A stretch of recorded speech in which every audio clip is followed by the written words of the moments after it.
Well, good morning, good afternoon, good evening, wherever you may be across this beautiful blue-green globe of ours. Welcome to Real News Live. This is a special in between Christmas and New Year's Medbed edition of Real News Live. And I have a very special guest today who kindly agreed to come on and spend some time with us. My guest is Kerrie-Ann Thornton from Sydney, Australia. Kerrie, how are you this morning? It's morning for you. Yeah, it's morning. It's 9:02 a.m. Yeah, I'm really great. Thank you. How are you? I'm fantastic. Well, I'm not fantastic. I got a million health problems I'd like to fix with a med bed, but I'm Absolutely. doing okay. And it takes a while because of the software I use. My YouTube channels don't get notifications until we actually start live. So we're gonna kind of just, this is shoot the shit a little bit, as we say here in America. And while we get people in here, and then we'll start going. I'm sure Rumble is up and running already. So everybody Absolutely. here saying hello. And guys, what I want you to do is if you have your questions, I want you to get them ready, put them in the Rumble chat or put them in the YouTube chat, and we'll get to them when we go to questions. But I'm the host, and so I get to ask all my questions first. So that's the way it works. So, all right, Kerrie, I guess where we'll start a little bit is just with you and your personal story. I know it's unique, and it's it's kind of a big. Ooh, you got big there. Okay, I'm not sure I wanted to make you that big, but let's try. Okay, we're both big. All right, let's just go with this.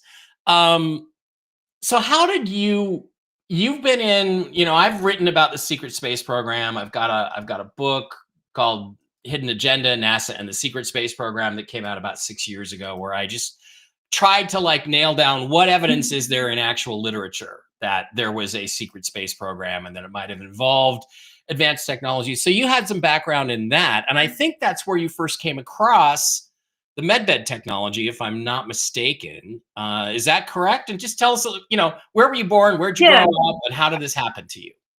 Yeah, so I was born in Queensland, Australia, and I had a really, really dull life. Both my parents were Australian ballroom champions, and I love riding horses. Mm-hmm. And I rode horses, God, for 38 years or something like that.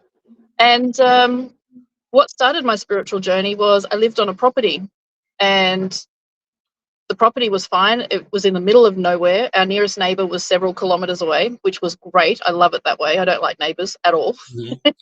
And the first year or so, it was fine. There was no spooks or anything, no sign any weird happenings or anything like that.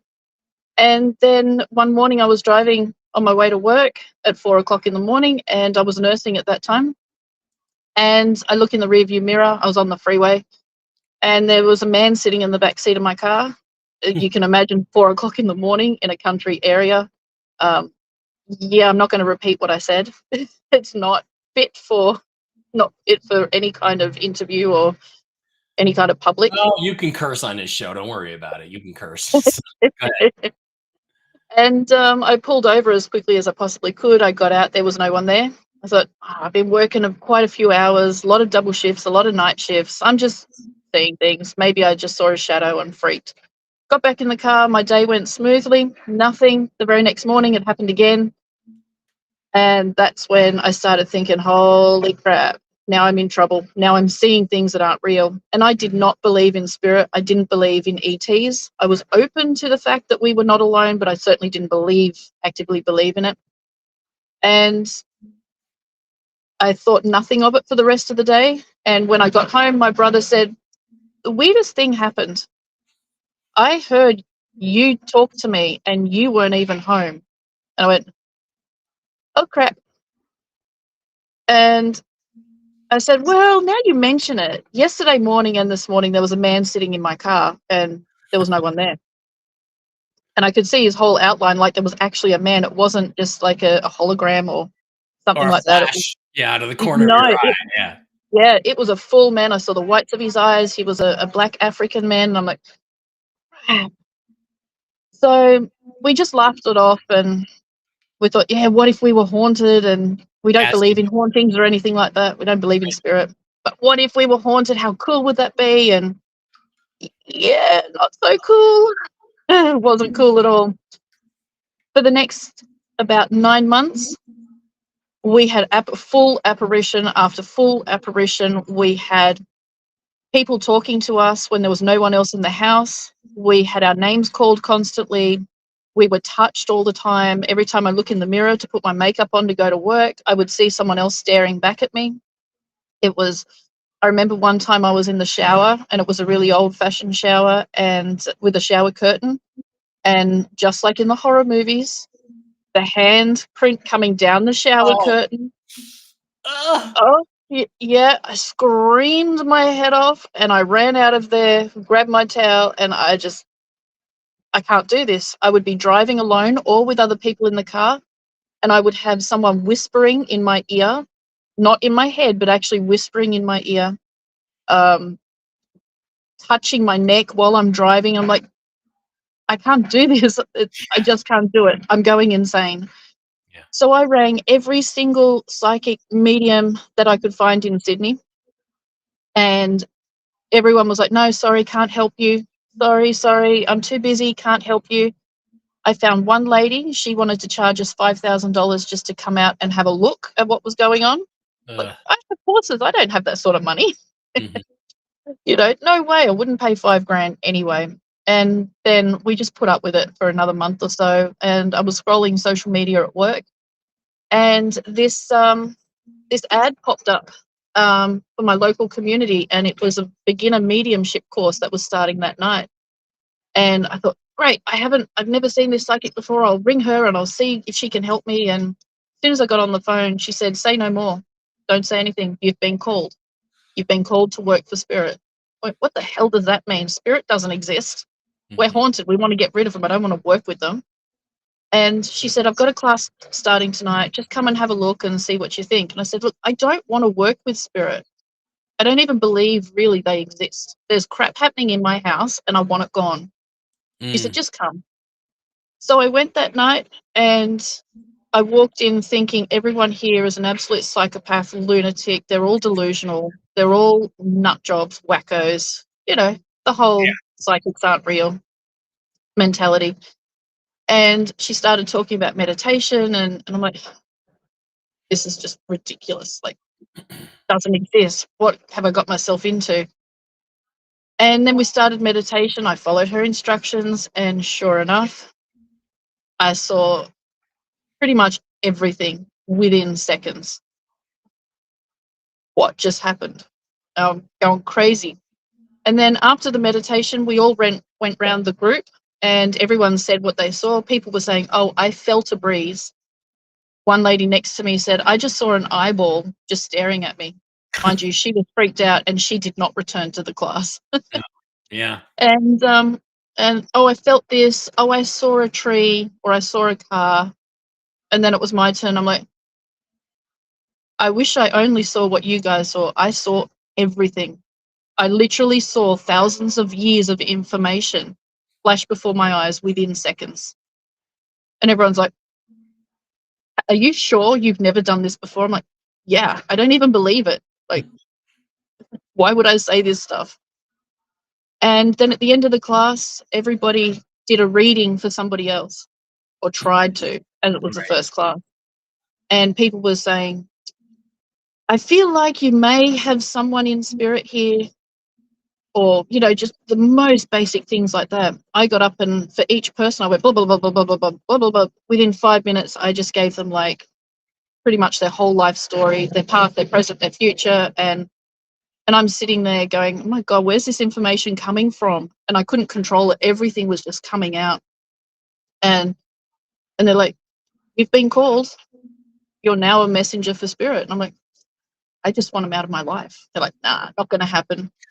And then it progressed from there. I actually enjoyed the classes, started to believe that it was real. I mean, how could I know things about people that I've never met? Mhm. And yet I just know them. So I started to enjoy the classes, and I did 2 years of mediumship development classes, and then I went and saw a psychic, one of Australia's well-known psychics, Mitchell Coombs, his name is.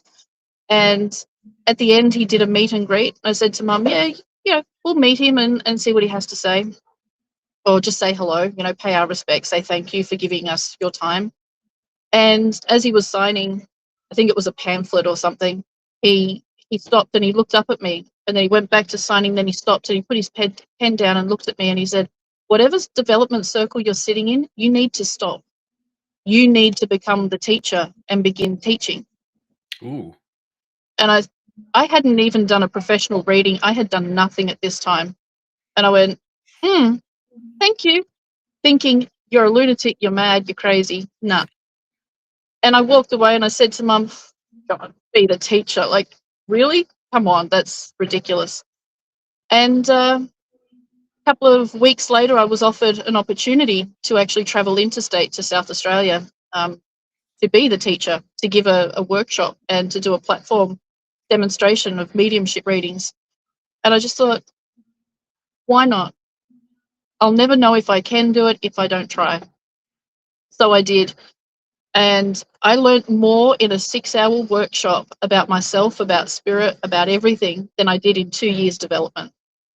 And it was the most profound spiritual experience I've ever had. Yeah. That's when I truly started.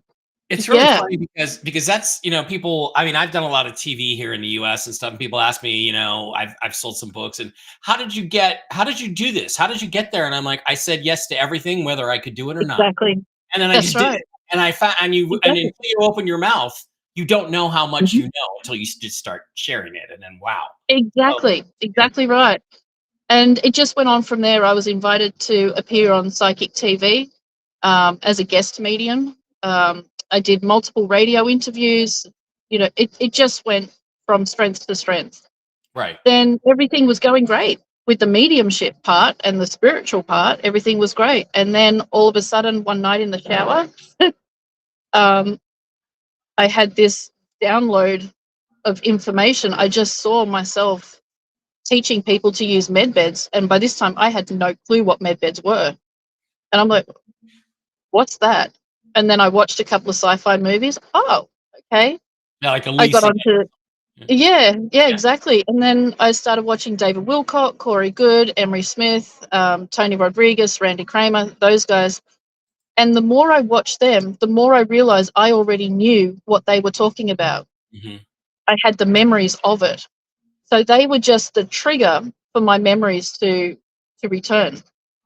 And then my mediumship went from mediumship to telepathy. And it's not until I went to a specific spiritual church and I got to know the lady after that ran the church, and she was using Ouija boards. She used to run Ouija board sessions after the church service. And she offered for me to stay after I was the guest there. And I'm like, no, Ouija boards, no way. Like, Yeah. that's opening portals to the demonic. And she's like, no, it really isn't. That's just a belief of mainstream. It's really not. Who you communicate in spirit is who you will get on the board. If you're communicating with your higher self in spirit, then you will get your higher self on the board. It's only when you disrespect spirit and disrespect the tool, the communication tool, that you will get the lower entities that want to cause trouble, because it's your vibration that actually attracts the spirit you communicate with. And I'm like, oh, I don't know. So it took me three attempts to actually touch the board, 3 different days to actually put my finger on the glass or the planchette. And I got brave enough and I did. And she goes, oh my God, now you're possessed. I'm like, and she said, don't worry, I'm joking.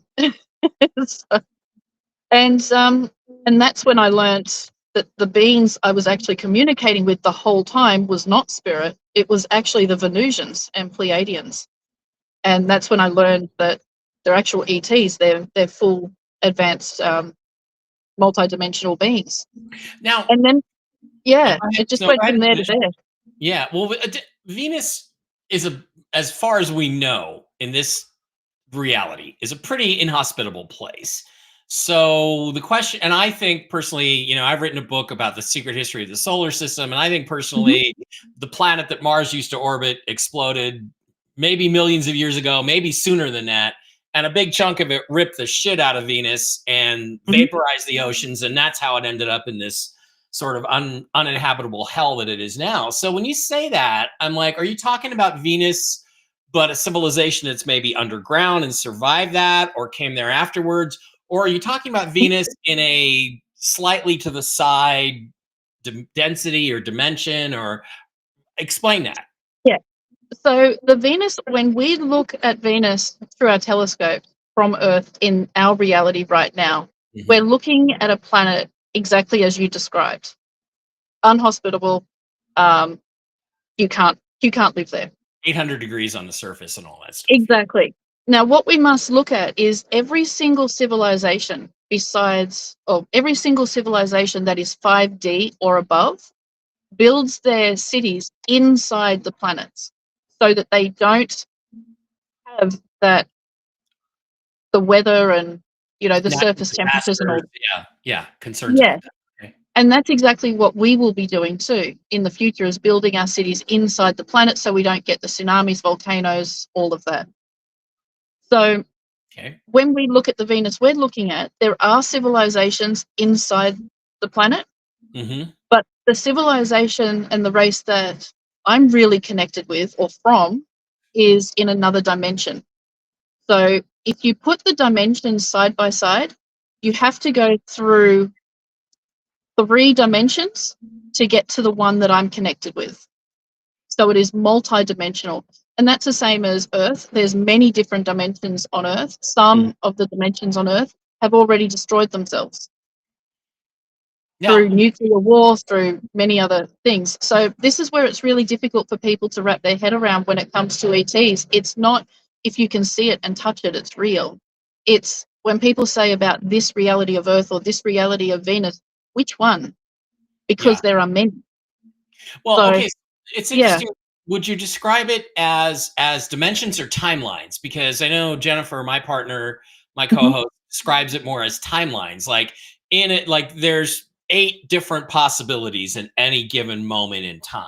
That depending, of course, on the billions of human choices that are made about this planet. I wrote this book in 2010 called The Choice, where I talked about hyperdimensional physics or what you called multidimensional physics, exactly the same Yeah. stuff, the evidence for it, how things will happen here in 3 space and you'll get a reaction, halfway across the universe Mhm. instantaneously, which is impossible according to the way we think. But in reality, all the signals, all the waves travel through these hyper dimensions. Exactly.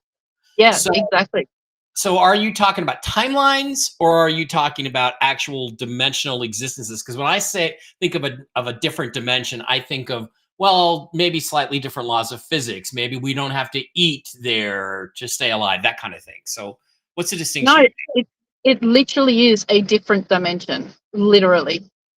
So if you kind of like those Russian dolls, make? how you've got so Mm, many dolls within the main yeah, doll, it's yeah. kind of like that. So you take the top off the first doll, there's another dimension within.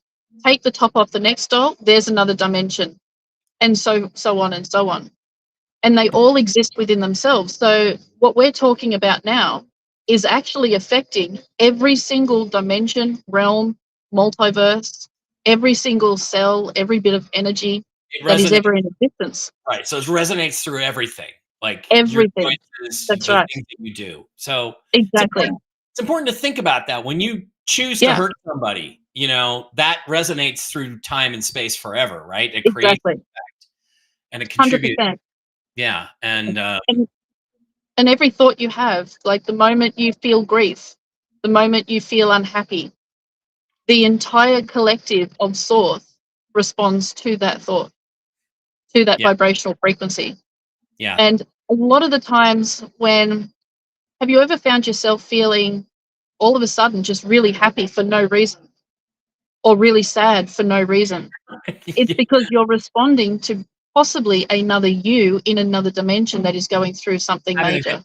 Yeah, having a good time. You know, it's interesting Exactly. because I have this friend, and I don't know how you feel about the music of U2, but I used to really like it. I have deep suspicions about the members of the band and whether they're good guys or bad guys, and maybe we can talk about that. We can do something later where we can just Hmm. talk about public figures and say good guy, bad guy, you know, and kind of do Yeah, that. sure. That'd be kind of fun because I'm sure you know a little more about that than I do. But I have a friend who's got a tribute band called Hollywood U2, and so I used to, when I lived in LA, I started going to see them. I became friends with Joe. Joe actually got called up on stage by the band once in the Forum in 2015 and sang with them and everything. Incredible talent, and their music would really catch me, and really I would really soar um, in my heart when I would listen to them. So Hmm. what my friend's band, and I remember in 2019 or so, you know, I was pretty unhappy. I was living in Seattle. I was not happy with my life, and a lot of things I wanted to be different, including I wanted the freaking RV to be happening. And I remember Yep. I went to I was speaking at a conference there, and they were playing nearby in Malibu. I went and saw them and spent 2 hours, you know. And at the end of it, I was just so happy, and I was thinking, God, you know, why don't you want me to feel like this all the time? Why am I stuck in Seattle, away from these friends of mine? I could go see these guys 2 or 3 times a month and feel like this, and it felt like I was reverberating that throughout Yep. everything. But then Yep. I couldn't sustain it. So what in your mind is the secret to sustaining that state of, it was almost a state of bliss. I was so happy. Just following your passion in every moment that you can, Yeah. literally. Um, and this is something that I've been working really hard with. It's been hard because of the weather here, but riding my new horse. Um, Today I'm going to go see her, and I know that I'm going to be in that euphoric state the whole Yeah. time while I'm there and for the rest of the day. And then tomorrow you're on that downwards spiral. Yeah. Yeah. So you feel a little bit more flat. And the whole idea is when you are in that euphoric state, it is a glimpse of what you can achieve. And why we come down is because we need to look at things within our own life and our belief system and our choices so that we can heal them, deal with them, so that we can spend more time in the euphoric state and Hmm. less time in the down state. So the more you follow your passion, the more you look at yourself and develop yourself Yeah. spiritually, consciously, emotionally, all of that, the Yeah. more time you will spend in that higher euphoric state. All right. I just got a And flashback when to the 80s when I used to do cocaine once in a while. You know? Oh, man. And then you crash. It's like, exactly, I realized how it could get so addicting because if you can't handle that crash, you know, yeah, then you have to do more, and you have to just keep doing more. I that's right. evidently can handle it, but it wasn't Yeah, fun. and Yeah. that's right. And this is why people are up and down all the time, because spirit gives us the ups so that we Mhm. can see what is possible and how it feels to be in that good feeling state. And then we come down so that we can work out how we can get back up. What are we doing in our life that is stopping us from achieving this the whole time? And this euphoric state is the 5D state. Yeah. Okay. So that's what it's going to feel like to be in 5D. Yeah, That's pretty great. much. Yeah. Great. And you know, okay, so I have a couple more alien questions, and then Mhm. I think then I want to get onto the med beds, Yep. which is what everybody probably is tuned into this show today. There's a couple things that I want to talk to you about, which is that one of the things I used to work with a gentleman named Richard C. Hoagland, who his Mhm. big thing was the face on Mars, ruins on the moon. I was an engineer.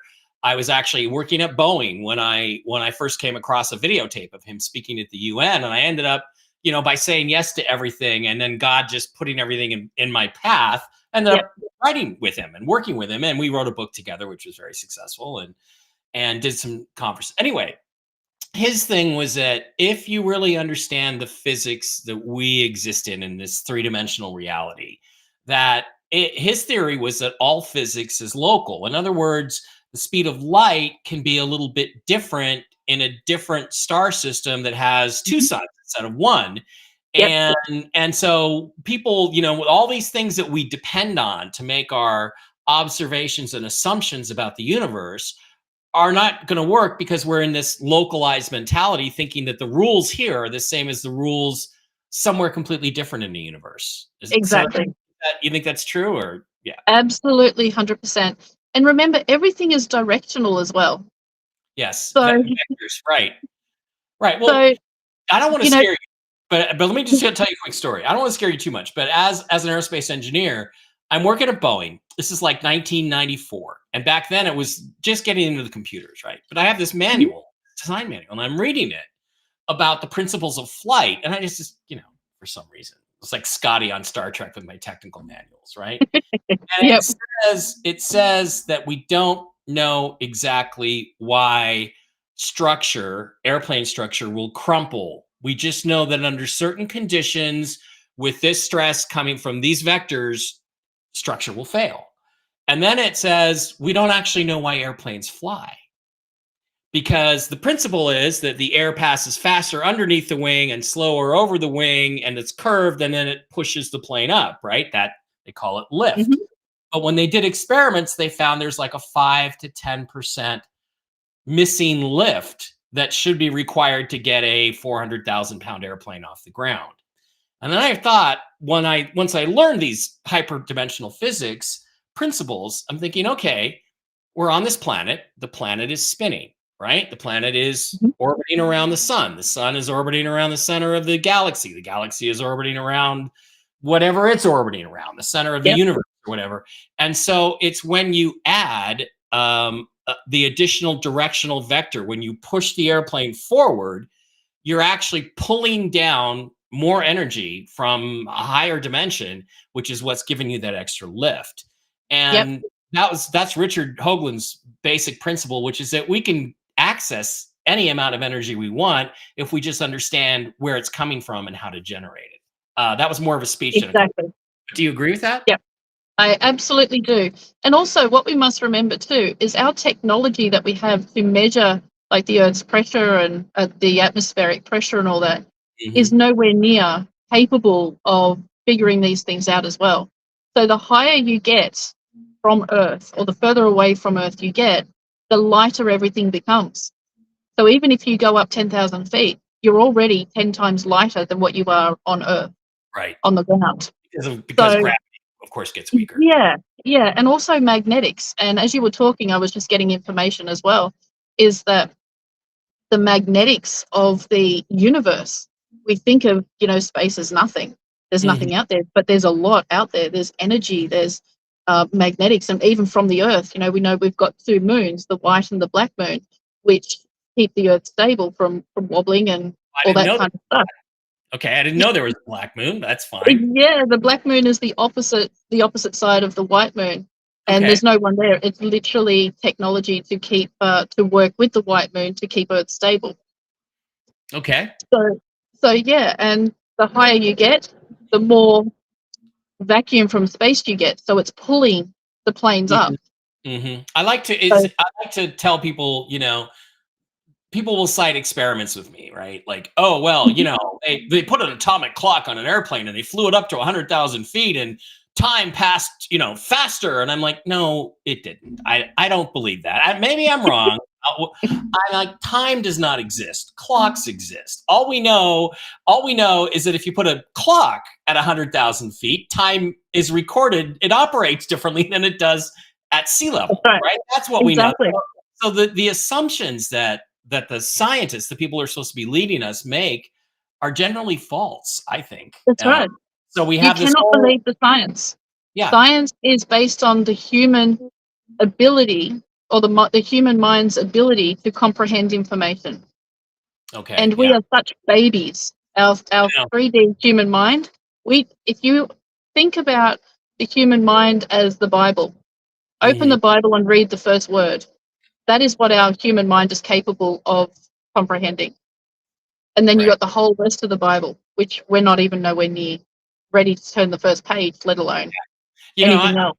I could do a whole show with you just on the secret space program, but that's not what everybody, and space and everything else. That's not what everybody's here for. But I do have a couple more quick ones. Yep. I'm fascinated by Mars. I've written 2 or 3 books now about Mars and the things that are there. And as a structural engineer, I can look at the face, I look at other pyramidal objects, and I'm like, yeah, That's artificial. Somebody built that. Oh, here's a spar, here's a reinforcing beam. I mean, it's very clear to me. But how much have they lied to us? Is Mars, if you look at Mars, it looks, if you correct the color, NASA takes the color and turns it all red. So it looks very alien. It actually looks like Arizona, only there's not really much vegetation. But now I have some other pictures of rock that appear to have moss and stuff growing on them in the summertime on Mars. So is Mars as uninhabitable as they tell us? Is the atmosphere that thin? Is it really as much carbon dioxide? Or could you and me actually go to Mars and walk around there in our shirt sleeves, just kind of like we are now? Absolutely, you can walk around on Mars. No problem. You can breathe in the atmosphere. No problem. There is some vegetation. It's more like, if you look at the outback Australia, it's more like that, but it's not red. It's more brown in color. Yeah. So, you have your little creepy crawlies and your critters and all that, but you also have other beings. And again, all their civilizations are inside Mars. So you've got tunnels that go inside and just like, what we have under Paris, Yeah, all the catacombs and all of that. That's how they live. Right. Except there was a big controversy with me in Hoagland around the year 2001 when they had Mars Odyssey 2001. And they had an infrared camera, which has some ground penetrating capabilities. And it took a picture of the area around the face known as Cydonia. And there was a lot of skullduggery about them putting up the real data. And then as soon as our imaging guy downloaded it, they put up a fake version so that nobody could repeat our work. They were trying to catch us and trick us into, but we of course were smarter than them because they're government employees. So of course we're smarter than them. We didn't get caught. But when we processed it, it's like there's a whole city under the ground. And Richard believed that really you got a sheet of ice there with a little dust on top, but it's really ice from the flood. But there's this whole city under there because the only way we could have seen all the streets and the tunnels and the trains and everything is if the lights were still on. So that was a thing we figured, hey, there might still be somebody down there. Mars is very busy. Mars has multiple civilizations from different ETs that some get along, some don't, but they usually stay pretty separate. When we went to Mars, we basically wanted their cities, and several races we went in, obliterated all of them and took over. Okay. Yeah, we're not so great. No, I think most of us have started to figure that out since Obama. We didn't. Put it this way, when we went to Mars, we did not go to help. We went to conquer. And we had a pretty bad reputation from that because we went on to another planet and we mass murdered the races that were there to take what they had for ourselves. Well, so that's when the Galactic Council stepped in and said, you know what? We have to help you because we cannot allow you to do that. So instead of being punished or anything, they actually help and they guide. That's a good thing about the really advanced races is they're not going to punish you. They'll say, okay, well, if you want to do this, we know what your intention is, but why don't you do it this way and allow us to help you do it that way instead of doing it your way and causing all this destruction. The thing is that makes me so angry is it's not our way. Okay. It's a small percentage of low life, low level, low vibration demons, basically, who don't, as far as I'm concerned, represent humanity, who have gotten control of this technology. And one of my books, Hidden Agenda, I said I think we had figured out flying saucer technology in about 1960, and have been exploiting it ever since then. And from that, of course, you can develop weapons. So what pisses me off is that these people are out there representing us, but they're not us. They're not the majority. The majority of people are not like that. The majority of people would not go to Mars and start a war. And it's this small percentage of people who have controlled the banking system and all this stuff for 2,000 years, and we really need to run those fuckers out of town. So basically, what's about to happen is, well, the secret space program is now under white hat control, which is fantastic. There is a small civilization that broke off. They were the Germans, who were very much for bad stuff. and they are on Mars. They're also got a large ship that they live on as well. And they tell their people that Earth was destroyed and we can't go back, and this is all the humans that remain, and all of that. Oh, One day they'll find out the truth. so everybody on Mars has been lied to that we're not here anymore. So they're stuck The on Mars. civilizations, like Yeah. the public, yes. Those in the secret space program, no, they know that they know the truth. But yeah, the ones who's born there and all of that, they believe that Earth was wiped out from nuclear war or asteroid or something. Maybe in a different dimension timeline, maybe it was, but It was, yeah, 100%, but just not that one that they're in. right. Well, there is a line of thought that we're all okay because we're in the timeline that survives somehow, and okay, well, as long as I'm still here and still breathing, I guess I'm in the timeline that survives. Yeah, exactly. So it is, but the majority of sorry, I got a spider wanting to crawl up my umbrella. Yeah, literally everything in your country wants to kill you too. It's like, I know. Australia and Florida are the same place. Like literally everything there wants to kill you. So don't it's crazy. It's insane. I've seen videos of some of your spiders, and they're like, I okay, know. no, thank Yeah. you. No, thank you. I went down to the river the other day to do a meditation and just sit there and enjoy the river while my horses were eating. And on my way back, I'm just minding my own business. And sure enough, there was this really long black stick. Oh, that's weird. On the end of the stick was a head staring at me. I'm like, oh, okay, it's a red belly black snake. I leave you alone. I just go around the other side.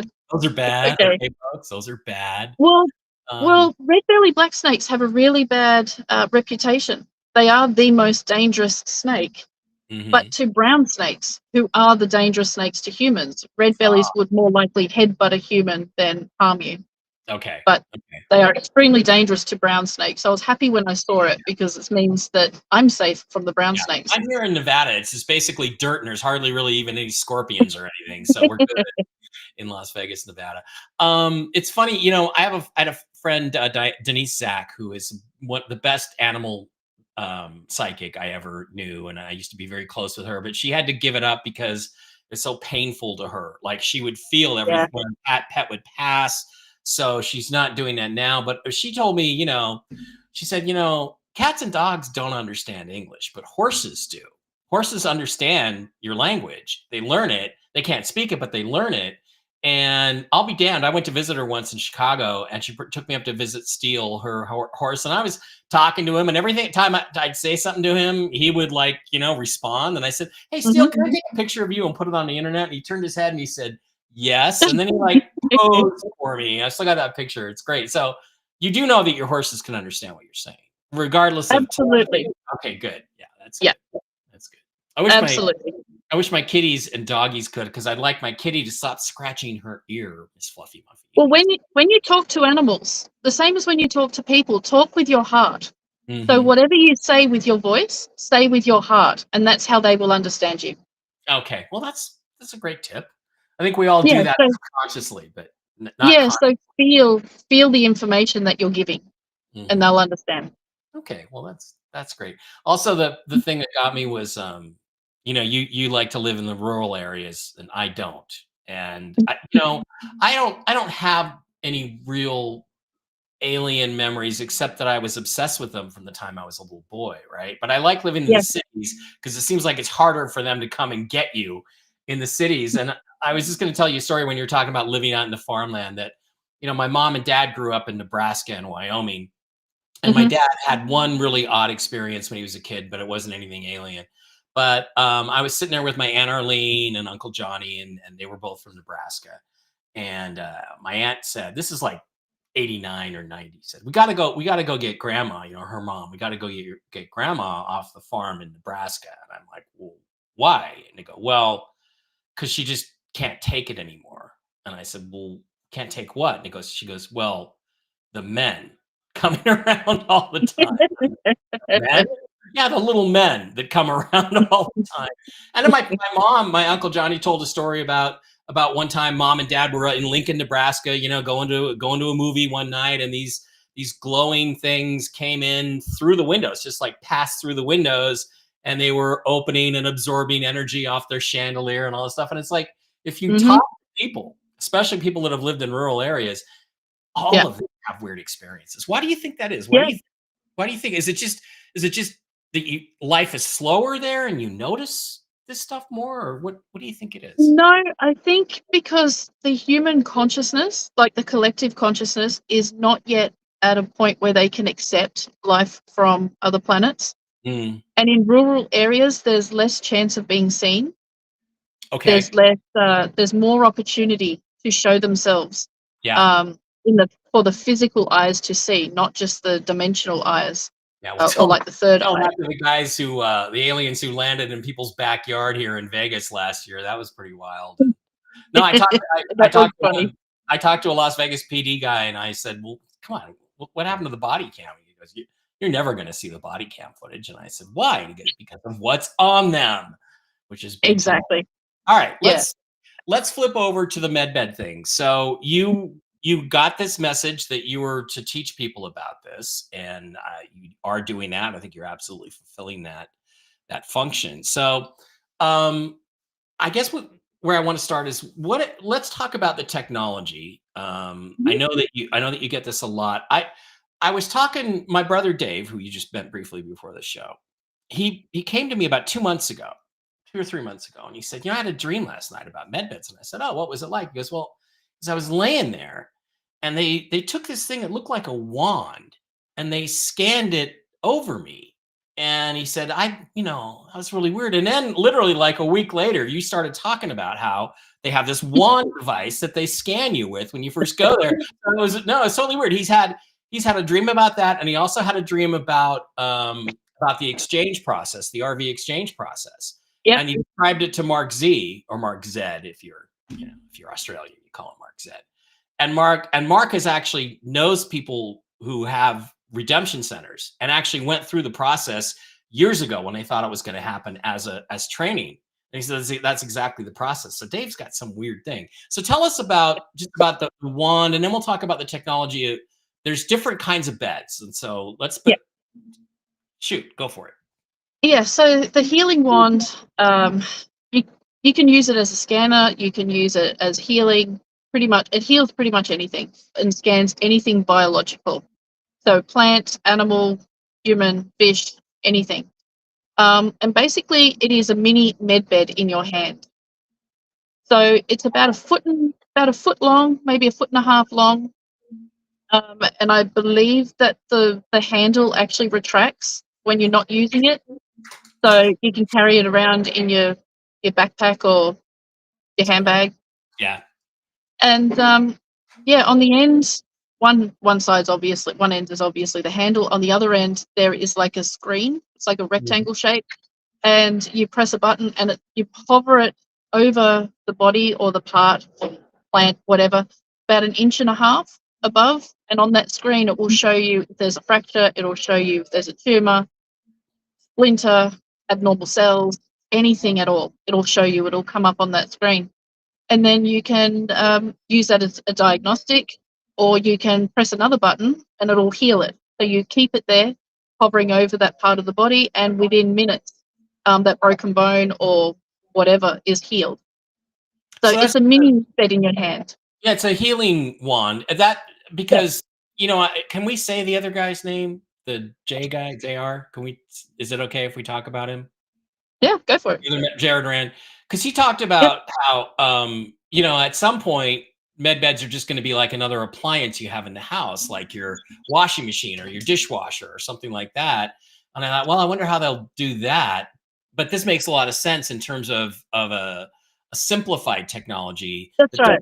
Yeah. doesn't like okay, so like I don't have a gallbladder, so I assume that's not gonna grow me a new gallbladder. No, But no. it will say, oh, he's got diverticulitis, he's got inflammation in his sinuses, and it can just clear all Yeah. that, right? Yeah, exactly. So you're not going to have a med bed in your home. There's no need for it. You only need a med bed like once every 20 years, unless you're a daredevil or someone stupid who likes to do Evil, ridiculous things like jump out of planes. evil You Knievel, don't exactly. You don't need a med bed in your home. yeah. For general health, it's just once every 20 years. That's it. So having a med bed in your home makes zero sense. Okay. But the healing wands don't regrow limbs. They don't regrow organs. They're Mhm. like an emergency tool. So every ambulance will have one. Every police car will have one. Pretty much everybody will be able to have a healing wand eventually. So I Okay. don't know how quickly that's going to roll out. It'll roll out to the humanitarian projects and to emergency personnel first, Mhm. and then it'll go from there. But yeah, So everybody will eventually have one in their home. okay, so you have the wand, which is the basic. It heals you as you are now, like it Yeah, will heal your circulation, clears your arteries, whatever it needs to do. it Uh, can do that. It can do that. That would take a bit more time, and you'd o- have to change the settings on that. So the healing wand's main purpose is for local minor things.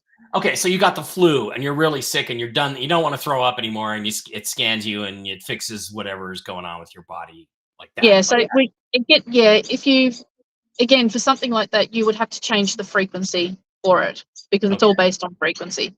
right. So for the simple thing like a broken bone or a chipped tooth or something like that, it would take 1 to 2 minutes. It's very basic. If you need to clear a blood clot, basic. If you need to clear your blood vessels and do a general healing, that would probably take about 30 minutes.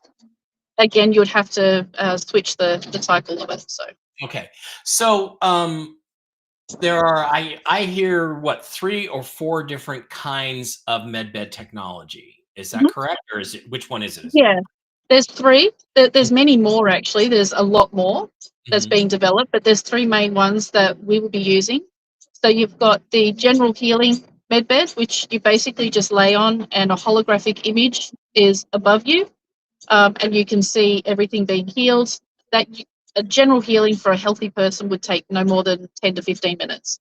mhm, But then the second med bed is for regrowing organs and limbs and things like that. mhm. And depending on what you need regrown, obviously will depend on the amount of time taken. Okay, so like on my left hand, this is my ring finger, which I find it ironic. It's my wedding ring finger. This finger just stopped growing when I was about 12 years old, and I don't remember. I know I heard it in football. I think playing American football. And by the way, 2 questions: Does the water really go down the drain the wrong way in the southern hemisphere? And can you explain the rules of Australian rules football? Because it looks like total mayhem to me. I'm sorry. The water, I haven't taken any notice. I couldn't tell you. Okay, okay. Well, it either goes. Tell us if it goes clockwise, okay, or I'll let counterclockwise. you know. Up here, it goes clockwise. I, actually, Um, yeah, I don't know. I'll have to have a look. I haven't okay, so taken any notice.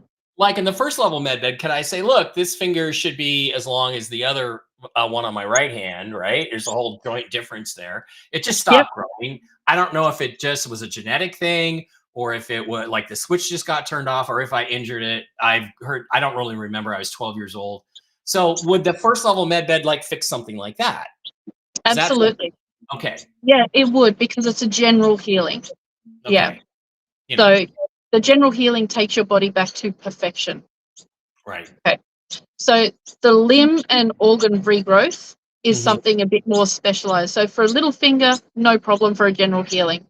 For a leg or an arm, My something gallbladder. I much want my bigger. gallbladder. Yeah, I want my gallbladder back Yeah. in. That's a second level med bed, right? Yeah, if I was your medbed operator, I would organize the second medbed for you. So Okay. because it's Okay. a gallbladder, it's a bit more involved, it's a bit Right. more specialized. So that med bed, you lay on the bed and it's got like a metal bar. It's not metal, it's some other way out there to technology or something. Yeah. And it goes up and down. I believe it goes up and down. It's been so long since I've seen them, I can't remember the details of each of them. Mhm. And it goes up and down above your body, and it'll heal you um, like that. And depending on what you need regrown, that also does a general healing at the same time. So you don't need to go on the first med bed and then the second one. Right. So you just have Okay. the second bed. And then the third one does more complex procedures like age regression, uh,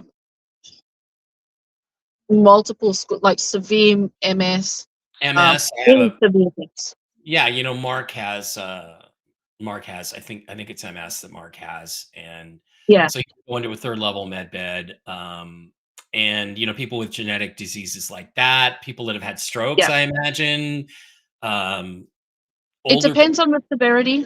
Yeah. So generally for strokes, if they're just like a bit of weakness and things like that, they would just have a general healing, no problem.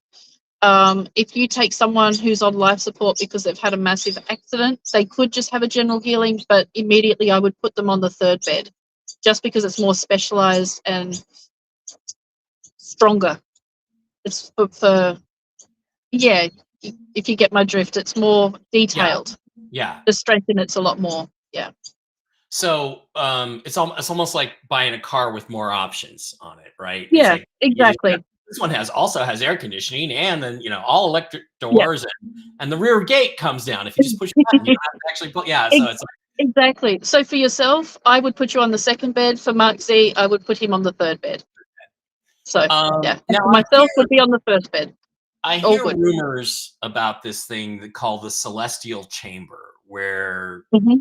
you can change well, we'll ask you about this on the third bed, where you can live forever as long as you want. You know, you can have a physical body for as long as you want. I don't know about that, but whether that would be desirable or not, you know, we'll have to wait and see how bored I am after 200 years, right? Well, the Um, Medbed does that too. The okay, Medbed with the general healing, if you have a general healing every 20 years, you yeah, can live for thousands of years, because okay, every 20 years you're fully regenerating all your cells, okay. basically starting new again. No, And when you've had enough of life, the Medbed will also help you to pass into the spirit. Will also stop your heart in a very nice, positive way. So while it can give life, it can also take life as well when right. you're ready. Um, what about like how does it do this? Because Rand talks about how well basically everything in the universe is plasma. So it changes you back to a plasma state and then reprograms you according to your corrected DNA. And you know, there's experiments where they shine a certain frequency laser through a salamander into a frog tadpole and it turns it into a salamander. We've heard about these things. I don't know if they're true or not. But is it that kind of thing? Is it like it turns you into sort of a in between state, and then it's almost like having your whole body being stem cells, and you can build it into a different form or an Yeah, optimal. absolutely. Yeah, and the one thing about this technology, and I think this is why I don't mention it very often, is because people freak out, is because your cells are not solid. Your physical form is not solid, and it is only a projection of your consciousness. Yeah. The medbed technology can take your human form and change your restructure your cells into something else. So the medbed can literally take your human form and turn you into a dog or a cat or a giraffe, Oh, there's an a whole elephant, bunch of furries a out fish. there. That's going to be really bad. Well, this brings up spiritual questions because there's people with emotional disorders in this world. There Mhm. are that they, you know, uh, they're a boy, they want to be a girl, all these different things. They want to be, you know, there's the whole furry Yeah. thing, which is pretty weird. At least I think it's weird. The thing Oh, is me that too. so can you then alter your appearance too? Can you become a completely different physical form Absolutely. and at what level? Because well, okay, explain that, and then I'm going to talk about why I'm not sure I like that. But go ahead. Tell Yeah. us how it works. Yeah. So basically, the medbeds, a general healing, will remove all the poisons, toxins, heavy metals from your blood, from your body, and a lot of those poisons and toxins actually determine the chemistry in your brain. What that does is that makes you think things that aren't true, Mhm. or it puts you out of balance. So with the furries and things like that, they Oh, won't exist. because They they'll be won't have bad. those desires anymore because the chemicals in their brain have been rebalanced and all those toxins removed.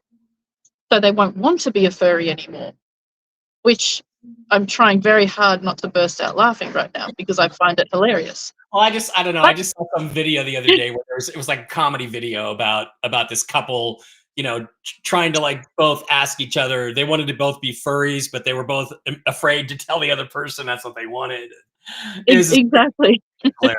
But It's just, yeah, but again, it is a projection of what the spirit wants to experience. So we've all been poisoned by vaccines and all sorts of different things. The food we drink, the food we eat, the water we drink, everything has been poisoned. But some people respond very, very differently to what is normal, and that is because their spirit chooses those particular experiences.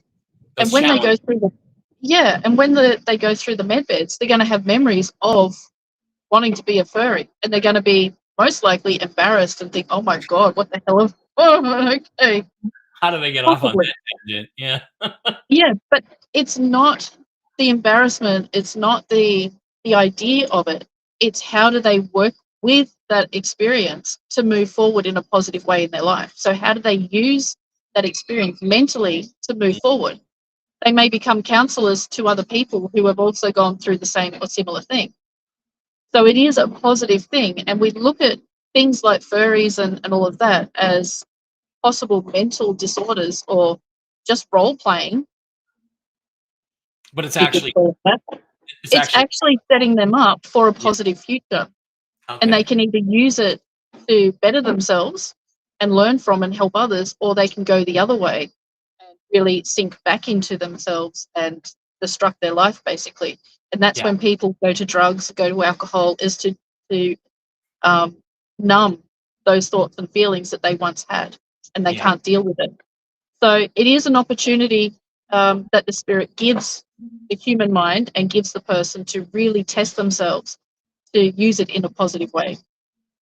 Okay. So I'm about 215 pounds, and all man, ladies. But I would rather weigh, I don't know, 175, 185. Mhm. I actually feel like I look great at about 190. So I'd like to lose about the proverbial 25 pounds. So Yep. in a medbed session, let's say a first level healing session, can you get rid of excess fat that you no longer need? Like, can I pick a body fat percentage and say, well, my body fat percentage is 38. Let's take it down to 18 or something. Is that something that you can do? Absolutely, you can. Now, if you want to make those changes, you need to be higher frequency. So, a general healing, everyone can be healed. But if you want to make any kind of changes, you do need to be of a higher frequency, which you are. But a I'm general not. healing I'm not sure you'd think that if you followed my Twitter feed, but okay, go ahead. frequency comes from the heart, and you've got a good heart. Oh, thank you. Uh, You too. so, if you are severely obese, you don't work out, you sit around on the computer all day playing games, you don't make any kind of healthy choices, Yeah, you eat fast food all the time. yeah, If you're that kind of person and have no interest in helping yourself, yeah. You want some chocolates? Yeah. Okay. that's all right. You're Then, describing me. It's not going to then work. you'll be not well. It will work, but you won't be allowed to. So you'd be put into a 3-month program where you would be put on an exercise program, where you'd be put on a diet, where you'd actually have to make an effort to improve your lifestyle choices. And then if you have made the effort after 3 months, then you get your medbed treatment, which would then take the weight off. So If I'm. you, Go ahead. yep, if you're severely obese or quite obese, and you're making every effort possible to lose the weight, but nothing works, then you won't have to go on a 3-month program. You'll be able to just take the weight off. I know somebody So it like. all depends on your intention and your choices. Yeah, it's interesting because I just made a promise to my doctor. I just visited my doctor. I'm a Dr. Pepper addict. I love it. And it's funny because I do, I write and I'm podcasting, I'm doing things and I'm always using my mind. And this has worked with me for me like this since I was started working at Boeing, which is that, I need the sugar and the caffeine. Like I can literally take that first drink of Dr. Pepper and I can feel it waking me up and my mind Yeah. kicking in and everything. But of course, there's all the deleterious effects of it too. So I made a promise to my doctor. I'm going to go down to one little mini can of Dr. Pepper as my New Year's resolution. So you're saying you have to do something like that and stick Yeah. with it to show that you're of the right mindset to Exactly. receive this. Exactly. Because the whole idea of introducing the med beds to the public is to raise the consciousness of the people, Right. is to improve the life of the people and get out of the program that we've been programmed from the 3D, from the cabal. So it really is, it's not about just getting in a med bed and being healed and then feeling great. You have to have healthy life choices. So if you Right. go to the supermarket and there's a chocolate bar and a banana, they do expect you to buy both, Yeah. but choose the banana first. Right. So everything in, yeah, I can't do that. Everything in moderation. Yeah. Well, that's one of the things. And of course, my 64-year-old brain is dropping the ball here. But yeah, it's like my sugar addiction is it blinds you to other things. Sugar is Mhm. so good, and it's good. I mean, it was a key part of the development of higher intelligence in human beings, hundreds of thousands of years ago. Yeah. But it's like you forget when I've tried to do the Atkins diet thing or the carnivore diet, and I've almost gotten over that hump, right, a few times. Mhm. And it's like I remember thinking one time, God, you forget how good a tomato tastes when you're Yeah. constantly drinking Dr. Pepper and popping chocolates and eating ice cream. You forget how good a plain old tomato or an apple tastes. You Yeah, just really do. that's right. Exactly. And I just started a boot camp 3 days ago. No sugar, no chocolate, no Ugh. takeaway. I lasted 12 hours because what I found is that when I go on a diet, Yeah. I lose my connection to spirit is not as clear as Mm. when I eat all the junk, and that works for me. Wow. So what I'm doing to, because I want to lose 100 kilos if I could, but no, I want to lose a few kilos. So what I'm doing instead is exercising, and Hmm. that makes me feel good.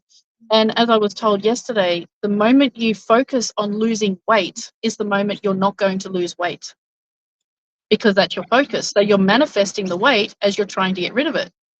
So focus on feeling good within yourself, and the weight will start to just fall off Interesting. because you're not focused on the weight. Focus on feeling like how you felt when you were a weight Feeling that you're good. happy with. Yeah. Yeah. Okay. Just simply focus on feeling good, and Mhm. everything else will come. And exercise makes me feel good, so I focus on feeling good through exercise. And what I notice is the weight just comes off. Right. So it's all about the different mindset. And, gyms are full of people focusing on losing weight, Yeah. and they wonder why they can't. It's Yeah. because they focused on it. You're manifesting what you focus on. So, yeah. What about somebody told me a trick once? Just pick the weight that you want to be. Like, let's say I pick 170 and just put it up on your bathroom mirror.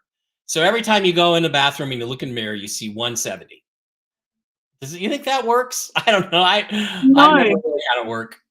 no, because you have to believe and behave and feel as though Mm, you're 170. If right. all you if all you're just thinking of 170, that's not going to work. Yeah. It's the same with people who want to run medbed centers as humanitarians, and they're bickering on social media now. They're not medbed center material because in order for them to manifest a medbed center that they want to run, they have to be that person now. They have to be in alignment with it. And if they're Already. bickering on social media, it's not going to happen for them because they're not in alignment of who they want to be. So who they want to be is not going to manifest. I see. So Okay. Interesting. yeah. Okay, so let's get into the thing that I think I have the most problem with, and of course, the basic assumption here is that all of this is true. And I've been in the weird world long enough to know there's a lot of technology and a lot of things out there that we have that we don't know we have, and that Yeah. fell back. So when I heard about this, I knew it was almost certainly true. And the more I dig into it, and the more I understand the logic behind all of it, the more convinced I am that these med beds are for real. So we are going to Mhm. speak of them simply as if they're real, Yep. because they are. And Yeah. the okay, so the problem here's where I get into things that I'm not so sure of. Okay, I'm a guy. I'm 5'9". If I weighed 170 or something, I'd look really good. Are you? So you're telling me I could walk out of a Medbed appointment, whichever level it is, level 2 Medbed or something, with a six pack. I don't think I've had a six pack since I was like 12 or 13 years old. So I could walk out of there and all that stuff. But I'm also a skinny guy. You know, it's funny. I weigh 215 now. I remember when I was insanely starving myself and exercising like mad and trying to please my wife. And I got down to 160 pounds. So imagine 160 pounds. That's 55 pounds less than I weigh right now. I mean, I'm a skinny guy. I'm not a big guy. So here's the thing. Yep. Can I also get a bigger chest and stronger arms and bigger biceps? And then, of course, we get into the question that all men actually want to know the answer to. And you know what it is. I do. And the answer is yes. Yeah. Okay. So, you know, I mean, like, I like mine. We're talking about, by the way, for the audience, we're talking about Mike's penis now. We're going to do this for a second. I like it just fine. I don't really want it to be bigger necessarily, but I wouldn't mind being a little bit thicker and a hair longer, half an inch longer, you know, that'd be fine. So I can change these things about myself. I kind of like, as I've gotten older, I've gotten more of a little hump in my nose. I want to get rid of that. I want to straighten that out. And then I'll be pretty much, but I want to be like, I feel like I chose this physical appearance and everything about it before I was born. I chose this. If I was suddenly 6'3" and good enough to play quarterback for the Seahawks, that I would be a different person, and that wouldn't be what I came here for.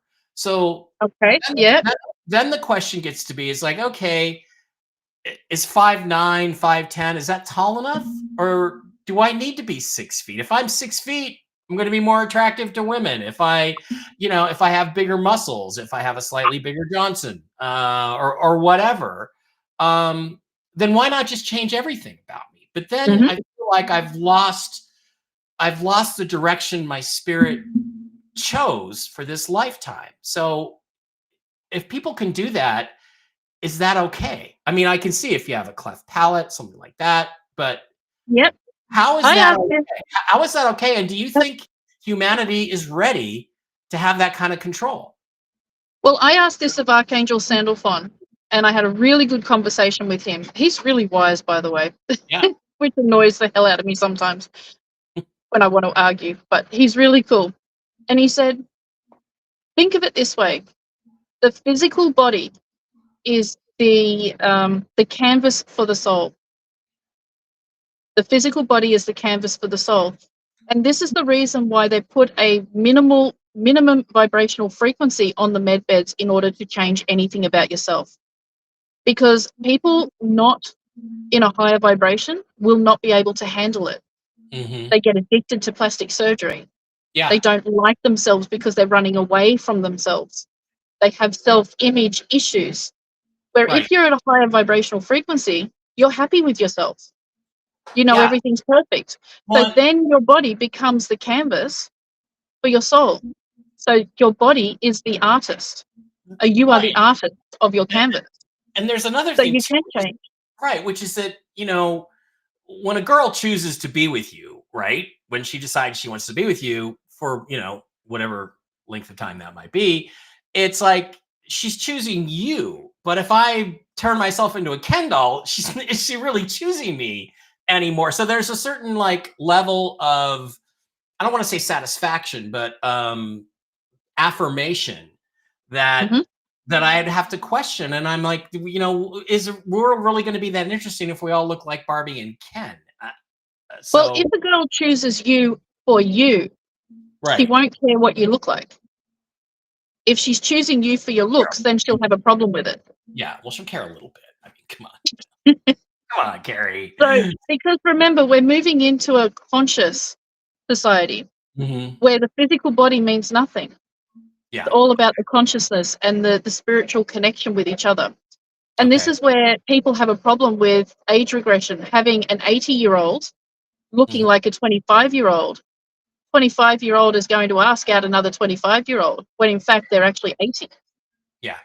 And people have a huge problem with that. But if we're moving into a conscious world, you're not going to have a problem with that because age is just a number and it no longer exists. See, once the med beds are introduced, you will never be your age.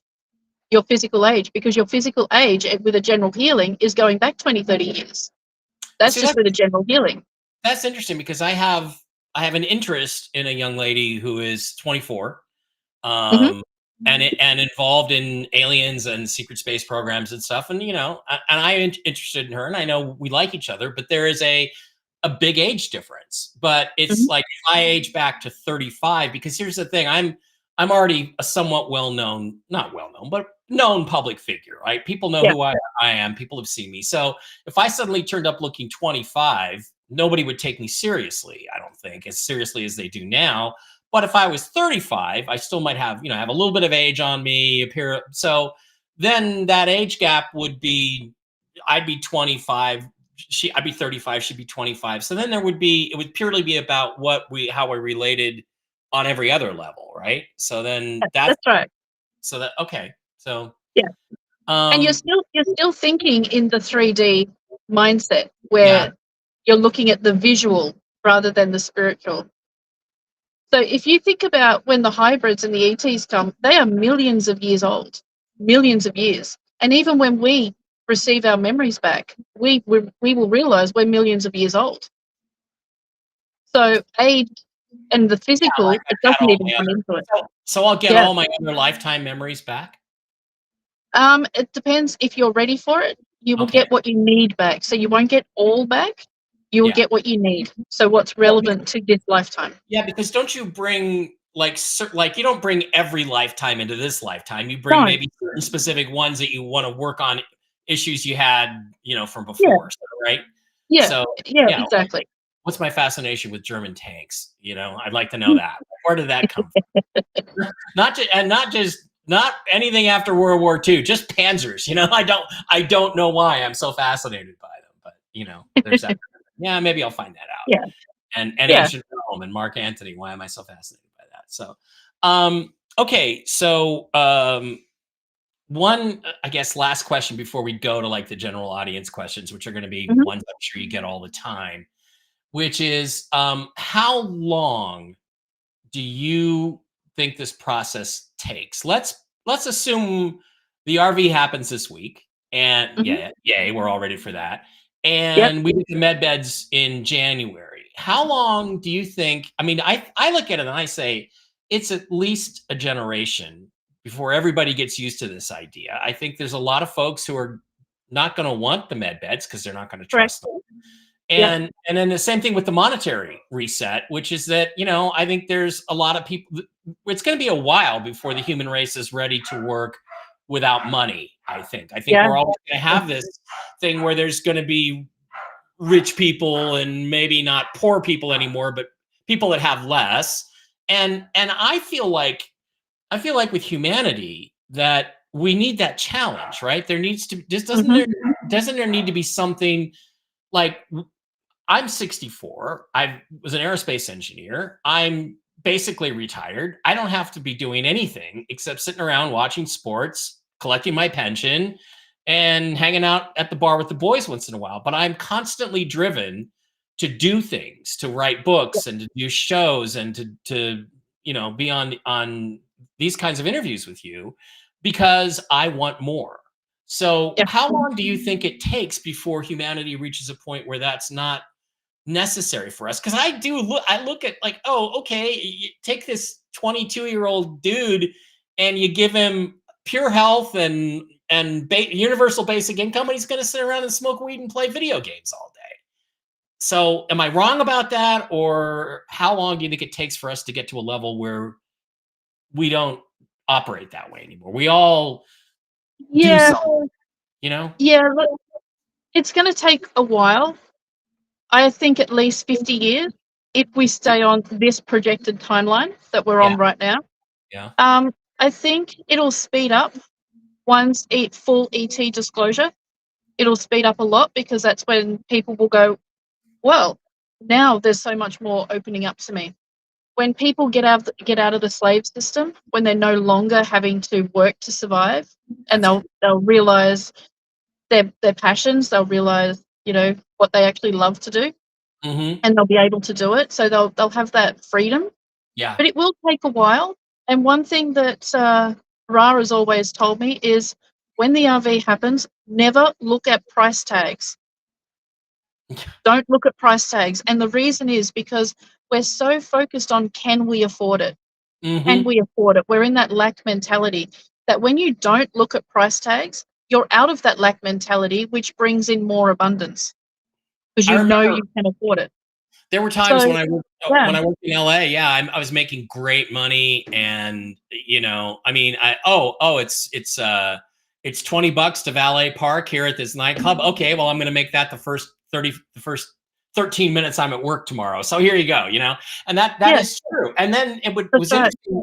The more I had, the more I came across people who needed something. The Exactly. person who knocks on your window, do you have $20 for gas? And sure, I have it in my pocket. So that's really Yeah. true. Yeah, I that's think right. And it that only takes 30 days to reprogram the mind. So hmm if you do it consistently. So that's one thing they've really stressed is do not look at price tags so that you can recondition your mind and get out of the lack mentality. yeah, And if people can do that, they'll be more abundant quicker, which means that we will ascend consciously faster. So right. again, it's not something that we can really answer because it's based on each person's mindset and how Oh, they go. Um, which contributes to the collective. oh But yeah. in general speaking, ideally, according to Ra, it's 3 to 5 years. My thinking is 50. Okay, yeah. I think it's a couple generations. I would agree with you that Yeah, it's a yeah, couple generations because we're always going to have slackers, and what are we going to do with them? we So, are. But then again, the slackers will not be moving into the new earth either. Their life, their 3D life will be completed and they'll return to spirit. So eventually they'll only be the new earth people.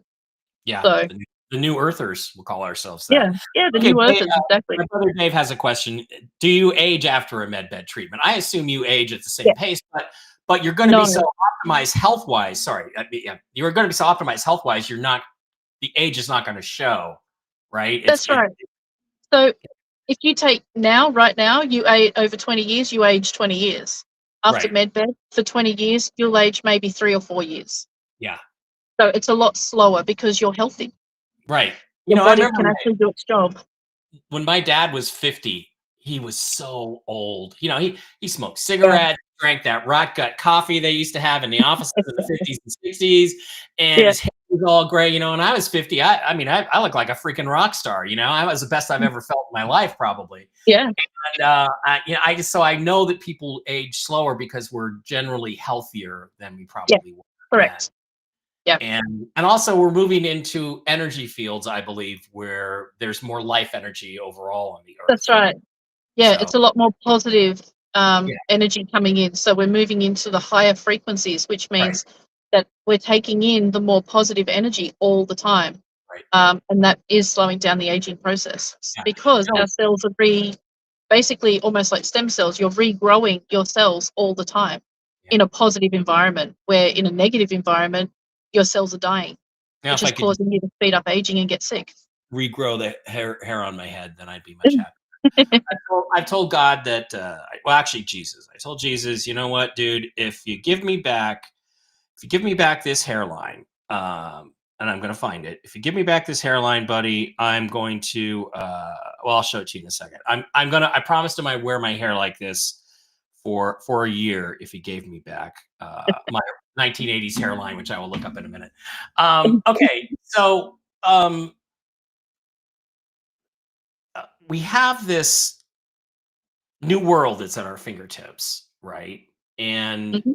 everybody has specific questions about specific issues, but well, I've asked all the questions. Why don't we go to I completely lost what I was going to ask. Will that fix that? Yeah. People were asking me things like, what happens to if I have implants, if I have breast implants, or I have metal plates, and it just dissolves all that stuff, right? It just disappears. Correct. Yeah, the medbed will dissolve all implants. If you've got a bandage or a drain or someone's on life support, it'll dissolve all of that, regrow the damaged area or cells or whatever, and you come out brand new. Same with your teeth.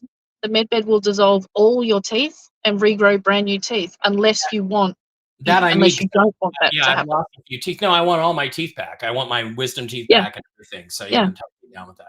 All right, I'm gonna start over on the Rumble side and just get a few questions over there. We can't show Mhm. them, unfortunately, but those people are in there first and they're supporters, and I really appreciate that. So let's get to some of those, and we'll just sort of. I'm sure these are questions you get all the time. Sure. And animal med beds are coming too, right? We'll be able to get our pets, Yeah, but we won't be able to absolutely. age regress our pets, correct? Well, the animal healing chambers is the same technology as the med beds. It's just set up differently to accommodate the animals. So the chambers can age regress animals, but I don't think the military is going to allow that because there really is no reason. Because the general healing will make them younger anyway. Okay. I'm still looking for that picture. Okay, there it is. I got it. I got it. All right. All right, Kerrie, here we go. Hang on. My deal with Jesus right now is if you give me back this hairline, I will wear my hair like that. I promise. You'd look good with that haircut, Kerrie. You really would. All right. That's a good haircut for the 80s. It's a good hair. And It was a lot of good. people around here have it right now. Yeah, really? Is Australia still like that? So, Yep, all right. yep. Let's They let the won't. let's let the people participate. And by the way, we've got about 2,000 people in here today. So good for you. Mhm. A lot of people saying hello, greeting you, Kerrie-Ann, Shilin. Okay, so yes, thank you. We appreciate you. Okay, Gary, I'm not going to ask any of your joke questions. Ron Davidoff, who's one of the best people on the planet, says, great idea for a show. Well, I've always wanted to talk to Kerrie, so the best way to do it is to just put her on the air and ask her. So let's get our questions going. A lot of people liked your backstory. Okay. Okay, this is interesting. Rainbow 13 says, Kerrie, can a single person use the Ouija board? I've heard it's something you should only use in pairs. Does that make certain sense? Or Yeah, you can use a Ouija board on your own, but you need to be very high vibrational okay, to be able to use it. yeah. So, yeah, it's Um, better in pairs. It's more fun. and and yes, thank you to Wolvie for setting this up. He kind of made everything happen. We appreciate that very Yeah, much. Um, absolutely. okay, explain the different types of med beds and what they do. I think we've kind of been through that. In the secret space program, at what age were you taken and what occurred while you were there? A lot of this is kind of negative though. So it's up to you how much you want to go into. Yeah, yeah, that's fine. I was created by the secret space program and the Venusians. Both of them created me, so I was created for this purpose. So I wasn't taken, I was created. Okay. And I didn't realize, if I look back now, I started having experiences when I was 12, Hmm. but I didn't realize what it was. It's just like, yeah, that's weird. Okay, keep going. Um, but yeah, basically with the SSP, I've done 80 years as a contractor uh, to educate people and as a senior medbed operator and consciousness coach. And that's Oh, my job here. so you're stuck in a So, contract for another 60, 70 years, right? You haven't been doing this that long, right? So you're stuck with this well, contract for a while. well, no, I've actually completed my contract. Oh, I'm done, but I still help out every now and then. So, which is nice. okay. So now I remember Like, what my other question was. I have a couple of moments in my life that are cringe moments, like, God, I wish I hadn't said that, or gosh, I mhm, wish I hadn't done. They're both kind of things I said. One's a thing I did, but and I was very young, and it's like you can go through the whole process and like, oh, you forgive yourself for it, and you wish you hadn't done that, and but they're just things that when I think about them, I kind of cringe. They're not like major traumas, and I mhm. didn't do anything bad, really. Well, anyway, I was a little. But can a med bed fix that kind of thing? Can it? No, It can't take that cringe away from me, right? I have to work through that. no. Yeah, you have to work through that because you said those things for a reason. And if Hmm. you find the belief of why you said it and what you believed at the time and deal with that, then the cringe will go away because you understand that you had to say it in order for you to have the revelation about the belief that caused the cringe. So that's something that you need to deal with and heal. Oh, that's interesting. Okay. Well, bummer. Um, what does Joe wants to know? What does Kerrie-Ann know about the moon that most people don't know? I know a lot about the moon. I've written a couple, 3 books about it. But what do you know that we don't know about the Well, first thing, what most people don't know is the leader of the reptilians on the moon is the Egyptian god or king, deity, whoever, as you know, as Akhenaten. moon? Okay, right there. Yeah. And Adorable. Correct. he, and he actually is a really nice guy. He really is, even though he's the leader of the reptilians. He is a super nice guy. He doesn't really give a crap what goes on. He doesn't do the politics. He's a biologist and a scientist. He's actually the most supreme biologist in the multiverse. Mm-hmm. Anybody who needs something that they can't figure out always go to him and he figures it out. Um, Incredibly nice guy. Uh, Wow. it's the lower dimensional reptilians under him that have been causing havoc. So it's not a like not all grays are the same, and No, not no. all. So it's like there's good grays and bad grays. There's good reptilians and bad Yeah, reptilians. Just for like there's sure. good people and bad people. Yeah, Same. so there's over 1,000 different races of reptilians and greys, Okay. and not most of them, actually 90% of them, are positive. They're good. And in each race, you have a hierarchy, Mm-hmm. same as what we do. We have the elites, and then the middle class, and then us. And the same in the reptilians on the moon. You've got your top dogs, then or the top reptilians, the middle and the lower. And it's the middle and the lower that cause the problems. But in the middle is Yeah. where they're 50% positive and 50% negative, much like humans. The higher Right. ones are more positive. So it really is interesting. You can't say the reptilians are bad because it's just not true. Yeah. Some of them, I mean, even if you look at humans that do bad things, they do it for a reason. And if we understand that reason, and if we understand what life actually means and what life is, then we know that there's no such thing as bad. Yeah. And Well. people have said to me, "Oh, the Anunnaki came and took over, and we've been slavery. It's a bad thing." But what if it's actually been a good thing?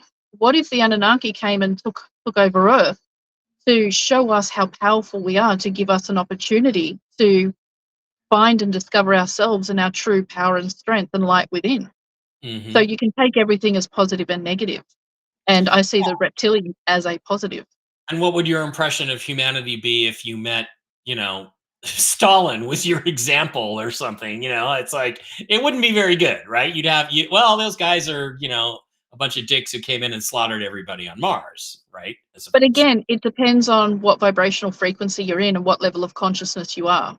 yeah. Years ago, I would have said he's a mass murderer, he's a dictator, all of that. Now I would say, yes, he was all of that, but he's also someone giving an opportunity to his people to see how powerful they are and if they can unify themselves to collectively to rise up and find their own strength. So it's also a positive. Okay, Lucky Me says, will the wand heal knees and meniscus injuries? I would think, yeah, Yeah, based on what you said. Yeah, of course yeah. it would. Well, somebody claiming to be Wolverine over on Rumble says, Mike would love the wand, no more Viagra. You're funny. I like that. I hope that is you, Wolvie, because I want to pay you back for that. Okay. I take care of a girl with bilateral Sturge Weber. Will medbeds allow her to walk and talk? She's 7. I think the answer is yeah. It Yeah, yeah, of fixes course. neurological problems pretty easily, right? Medbeds will heal and cure every single thing that's physical. So there is nothing that is wrong with the physical body that the medbeds can't heal. Some Yeah. cases may need 2 or 3 treatments depending on the severity. Some cases may need rehabilitation and post rehabilitation. Mhm. But everything will be healed. Everybody will be perfect physically, 100%. Perfect. I completely forgot that I asked Mark Z if he wanted to come on and say hi. Is that okay with you? I'll send him Yeah, a text. It is okay. yeah, go for it. Hang on. I completely forgot I was going to ask you if you wanted to come on and say hi to Kerrie. If you do, just let me know and I'll send you a link. Okay. I'd forgotten that because somebody reminded me, aren't you going to bring Mark Z on? And I'm like, oh, because Mark wanted to say hi and stuff. And yeah, Mark has M MD, not MS, but those like neurological problems are all Yeah, fixable, right? absolutely. Absolutely. God, what's it going to be like? What's it going to be like for him? And I don't want to, pity poor Mark because he does pretty well given his condition, but to be able to just stand and walk. I had a lady come into one of the streams we did, and she said, "I had a dream last night that I saw you in Detroit in a bar," and I'm like, "That makes sense. There's a reason for that." And Mark was with you, and he stood up and shook my hand, and he was a little wobbly, like he had just gotten his. But I'm like, Hmm. that's a nice dream, and Yeah. we can all hope that it happens soon. Yeah. Uh, People like Mark will need rehabilitation after probably a couple of weeks just to yeah, reconnect the brain with the limbs and yeah, all of that, and to yeah, get over the shock, because it is a huge shock. yeah. It really is a massive shock. Even, someone who's been sick all their life to all Mm, of a sudden feel healthy, it is a major, major shock to the mind. So a yeah. lot of people will be having counselling, including my mum. She's 80 and a general healing will take her back to a healthy 40 or 50-year-old. Hmm. 40 or 50-year-olds healthy, It's a she's not whole, going to know herself. It's a whole yeah, different thing. yeah. It's a lot So different it than does being, mess with your mind. yeah. I have a friend who's fighting cancer and been fighting it for a while and doing okay, hanging in there. But she wanted to know, are there any side effects? Because she's so used to side effects from. Are there any side effects to med beds, or do you just basically wake up and feel great? There are side effects, one, and that's feeling great, Okay. which makes you want to go back again and again and again to get that really great feeling. The For people who have had who has age regression or Hmm. major procedures, they will feel dizzy. They Hmm. will feel like they're a bit, head spin. That's when you need to not drive, okay, for 24 to 48 hours. Don't do anything. Don't make any important decisions. Hmm. Drink plenty of fluids and just ground yourself. Really meditate to ground yourself. Yeah. Exactly. But other than that, people that have addictive personalities Right. can become addicted to the med beds and will come up with problems that they have to get a med bed treatment to get that high. You'll be able Um, to see through. I so would think you'd be the scan. You'll be yeah, able to see through that. absolutely, absolutely. And the one thing with med beds, and I was talking to my nephew, um, he is 10 or 11, I think, Hmm. and he always pretends to be sick so he doesn't have to go to school. And I said, well, you won't be able to do that anymore Yeah. because the med bed will pick it up. And he Yeah. said, but can't I just use the med bed to feel good? I said, no, no, you Yeah. can't. No. No. You can't. You have to No. work through it. So Yeah. It's only for when you need it. It's not. exactly, that's It's not. right. Which It's is not going to hurt a recreation. lot of people. Yeah. It's not recreational entertainment. There's plenty of other stuff. No, but at the same time, I hope to have an education medbed, a consciousness education centre. Hmm. I will be using the medbed to change my appearance a lot to trigger the staff, just to see everyone's doing the right thing, just to see their reactions, especially the security guys. Um, you know, just have some fun. Why not? Oh. And what is that appearance going to be, Kerrie? I mean, I've heard you say things about I can't wait to wake up with a bikini body and things like that. You gonna be like the hot supermodel girl? You got to I'll show you. yeah. I already have what I want to look like. Okay. Well, maybe I'll come to Which Australia and take you out if you're looking. If you no, not that I wouldn't do it. Okay, that was a terrible thing to say. I'm so sorry. All right. Well, we can be but friends. I We're gonna be friends, Kerrie, if you in the future. but I used to have a body like that when I was riding when I was younger, Right. so Right. it's Yeah. it's not new. I was asked many times to be a model and all that fakery and pretending and like Yeah. no. And I'm camera shy too, or I was. So Yeah. no, That's odd. not gonna happen. That's odd. Yeah. But yeah. Yeah. Okay. Well, what about things you don't want fixed? I.e., a vasectomy. I'm. Can you Mhm. like? I've had a vasectomy, and right now I Yep. don't want to have kids. But like, if I were to get together with this younger girl, she does want to have kids. I might decide to reverse that or not. But could I Correct. say, I don't want you to fix the vasectomy right Yep, now? I'll make another for sure. appointment. Okay. Yep, That's absolutely. And it's the easy. same with women. With women, you can basically turn off that monthly time until Mhm. you're ready to have a child and then turn it back on. Oh, no So, more yeah, periods. Oh, that would be no more great. period. Yeah. Okay. All right, Mark. Mark is away from his house, so he's probably not. He's 30 to 45 minutes away. So Mark's not gonna make it. But maybe we'll do this again sometime, and we'll have Sure. Mark and Romy on too, or something. That would be fun. No Uh, problem. have you on our post RV celebration too? Okay. These are military technology controlled by the military right now. That's correct, right? Well, the technology is given to the military or given to the elites in a deal by the Pleiadians. Hmm. And the Pleiadians gave it to them with a little bit of assembly required. Okay. They didn't give it to them just straight because the Pleiadians and the higher dimensionals is all about us learning. They're not Hmm. just going to give it to us. They'll give us the basics and then we have to figure out the rest, which is what they did. They reverse engineered it. They created other technology from it. They've done a whole bunch of stuff with it. And it took them a while until about the 70s to really get it 100%. Hmm. And then that's what we've been using since the 50s. But then, But it wasn't perfect.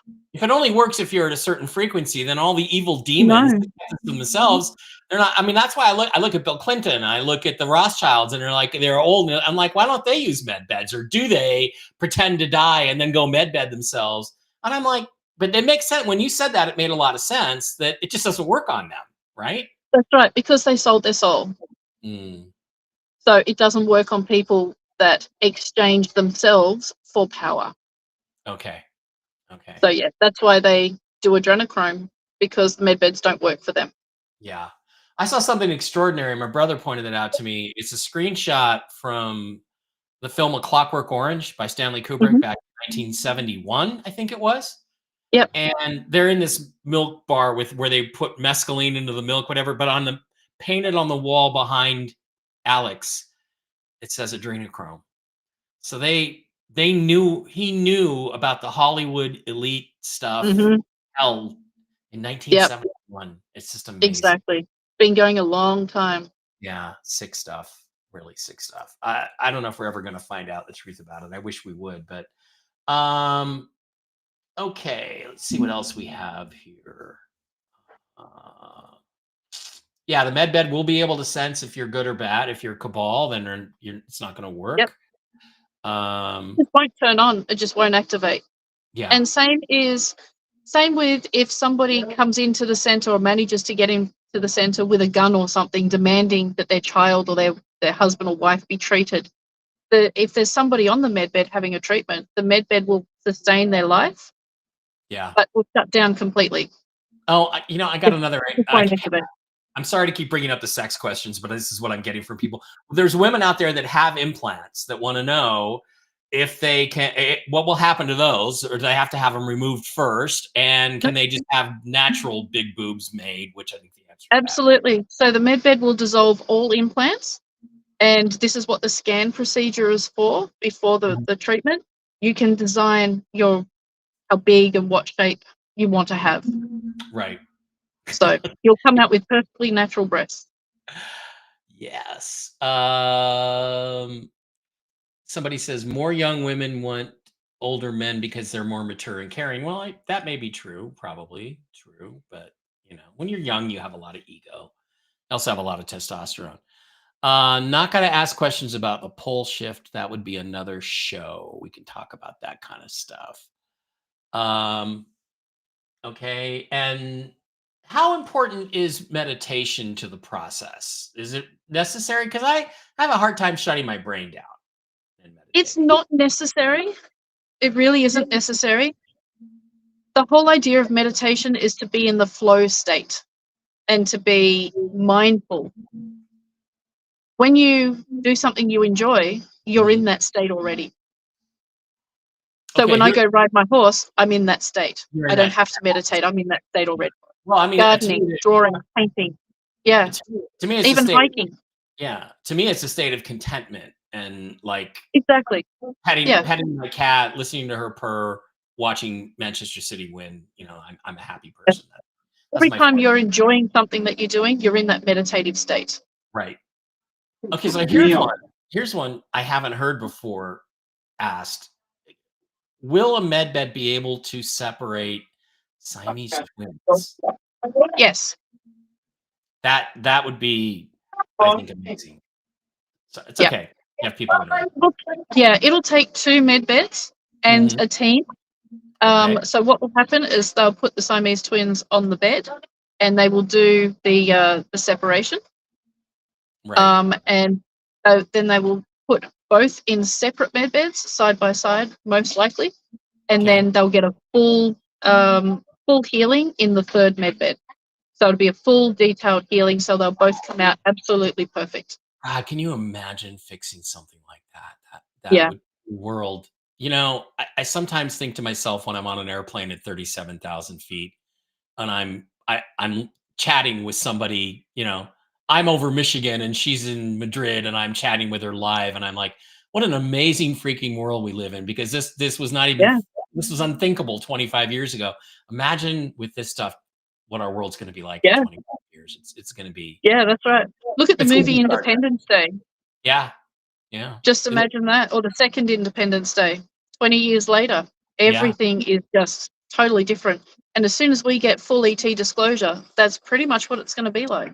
I think that's 5 years. I don't think that happens for 5 years myself, but that's just what I think. Yeah, So, I agree. um, Consciousness is not ready for it yet. no. Shaylin wants to know, she has a child or knows a child with a shaken baby syndrome. Will it be able to fix that? And yeah. Absolutely. Everything physical. Yeah. That's the thing, guys. Everything physical. My grandson had heart surgery 3 days after being born. Can a med bed give him a normal heart? Yes, Yep. absolutely. Paralyzed from the neck down. Yep, he's gonna get fixed on that for sure. Down syndrome. Will the med bed fix her Yep. issues? Absolutely.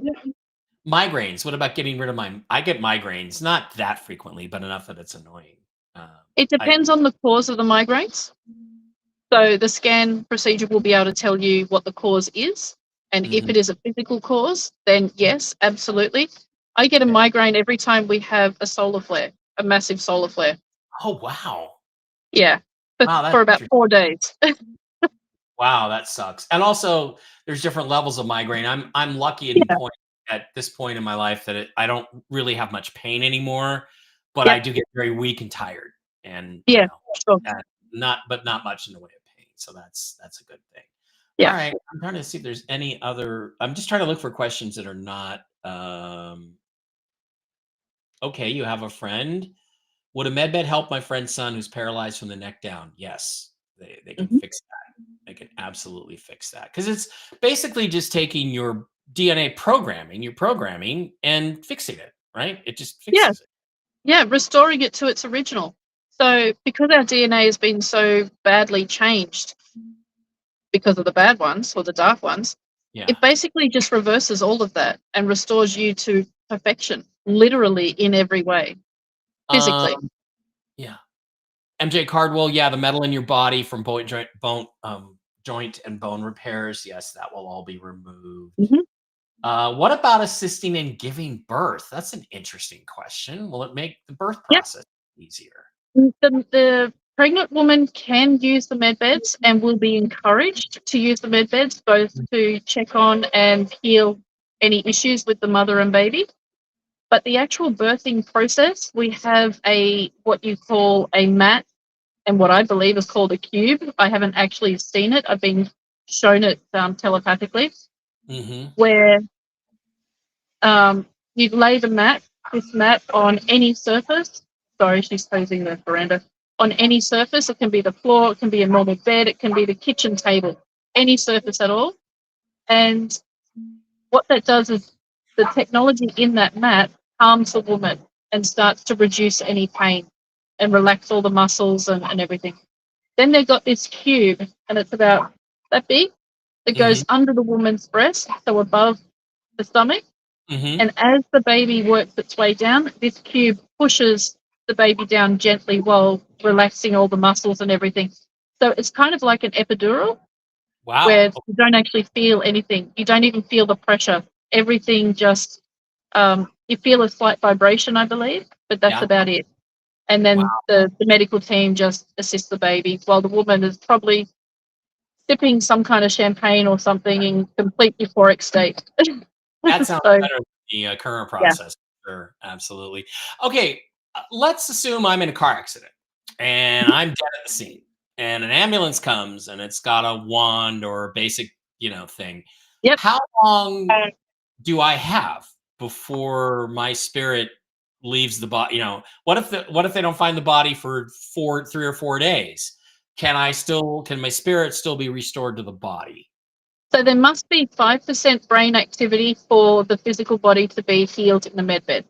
Okay. So if the body has been dead for 4 or 5 days, then no, the spirit's already passed. However, if the spirit's choice is to continue life, then what we can do is provide another physical body using their DNA and grow a body, almost like cloning, but it's not Mm, cloning.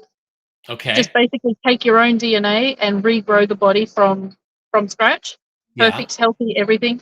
I believe that can take up to 3 days, up to 72 hours, depending on the age of what you want the body to be grown. And then using the med beds, the, the, the spirit will then enter that body, and the med beds will make sure the spirit and the body is completely connected. And then you literally get up, and then it's about 48 hours before you walk out of the medbed centre, perfect health, ready to start again. So But within would 5 days, they have a whole new body ready to continue life. Wow, but would you have all the memories of heaven, Yes, the time you spent there? That would be amazing. what That you would be need, what you need. So all wow. the information that you bring back will be what you need. What you need, yeah. Yeah, We'll all be Daniel Brinkley then at that point. So I don't know. I don't know if you know who Daniel Brinkley is, but I he's been do. dead.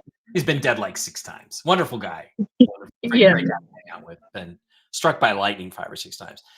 I have a kitty that I miss very much, and I have a kitty now that I love a lot, but I have a kitty that I miss very much, and I have her DNA. I have some of her fur.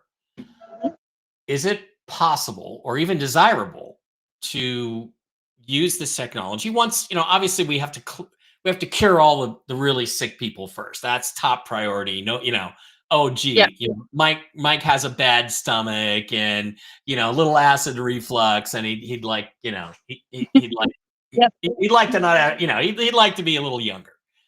That's a whole different thing than somebody who's really sick with cancer or something. But what if we reach the point where could I take this kitty and use that DNA and have her body rebuilt again?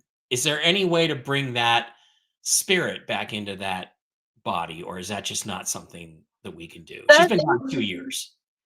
the medbeds can do that, but will not be allowed to do that because that lifetime has already passed.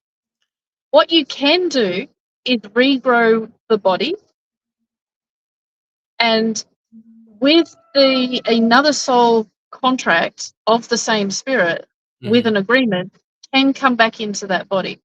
Now I'll give you a little thing. My very first horse passed 15, nearly 20 years ago. Hmm. About 15 years ago, I just started my mediumship development. And he was my best friend. I got him when I was 9 years old. He taught me everything I know. He was literally my one and only friend. And when he passed, that just shook my world. I couldn't do anything for about 6 months. Couldn't even think of spirit, couldn't even think or see a photo of him, couldn't even look at my other horses because I was in such grief. Grief, yeah. When I purchased my new horse, mind you, he was a 25-year-old gelding and my new horse is a 5-year-old mare, Hmm. I started noticing certain things which I remember that my other horse used to do. The way he looked at me, the way I felt safe with him, his whole energy. And that got me thinking, oh, hang on a second, this just seems really, really weird. And then about 2 weeks ago, when I was grooming her, and we just caught our eyes. Our eyes just met at that one split second, and I saw my old horse.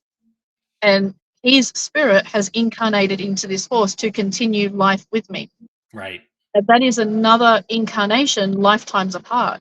Mm-hmm. So with the med beds, we can bring the body back. It's not advisable to, but we can bring the body back with the agreement of that particular spirit Okay. to continue life, not to start a new one. And I Mm-hmm. believe that'll only happen in the 5D new Earth, not the Yeah, transitional Earth, probably. because Right. we're not really ready for that yet. Well, yeah, and That's also a whole nother level. yeah, somebody set this up for a reason too. You know, that animals that Yeah, we would have these pets that we would love, and they would only stay with us for 10 or 15 years or something. I mean, it was set up that way yeah, for a reason. So exactly.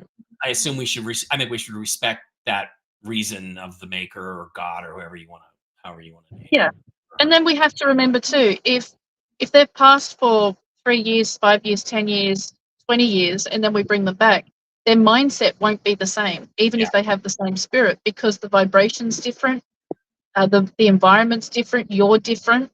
Right. So your perception of them, meaning their reality, is going to be different. So they're going to behave differently. Therefore, they're not the same animal. Right. Even with the same spirit and the same body, they're still not going to be the same. So So it wouldn't be worth it because if it's not no, not I the wouldn't. same little girl that left, I don't, you know, it won't work. Like the kitty I have now, Miss Fluffy Muffy, is the reincarnation of a kitty I had in 2003, Cleo.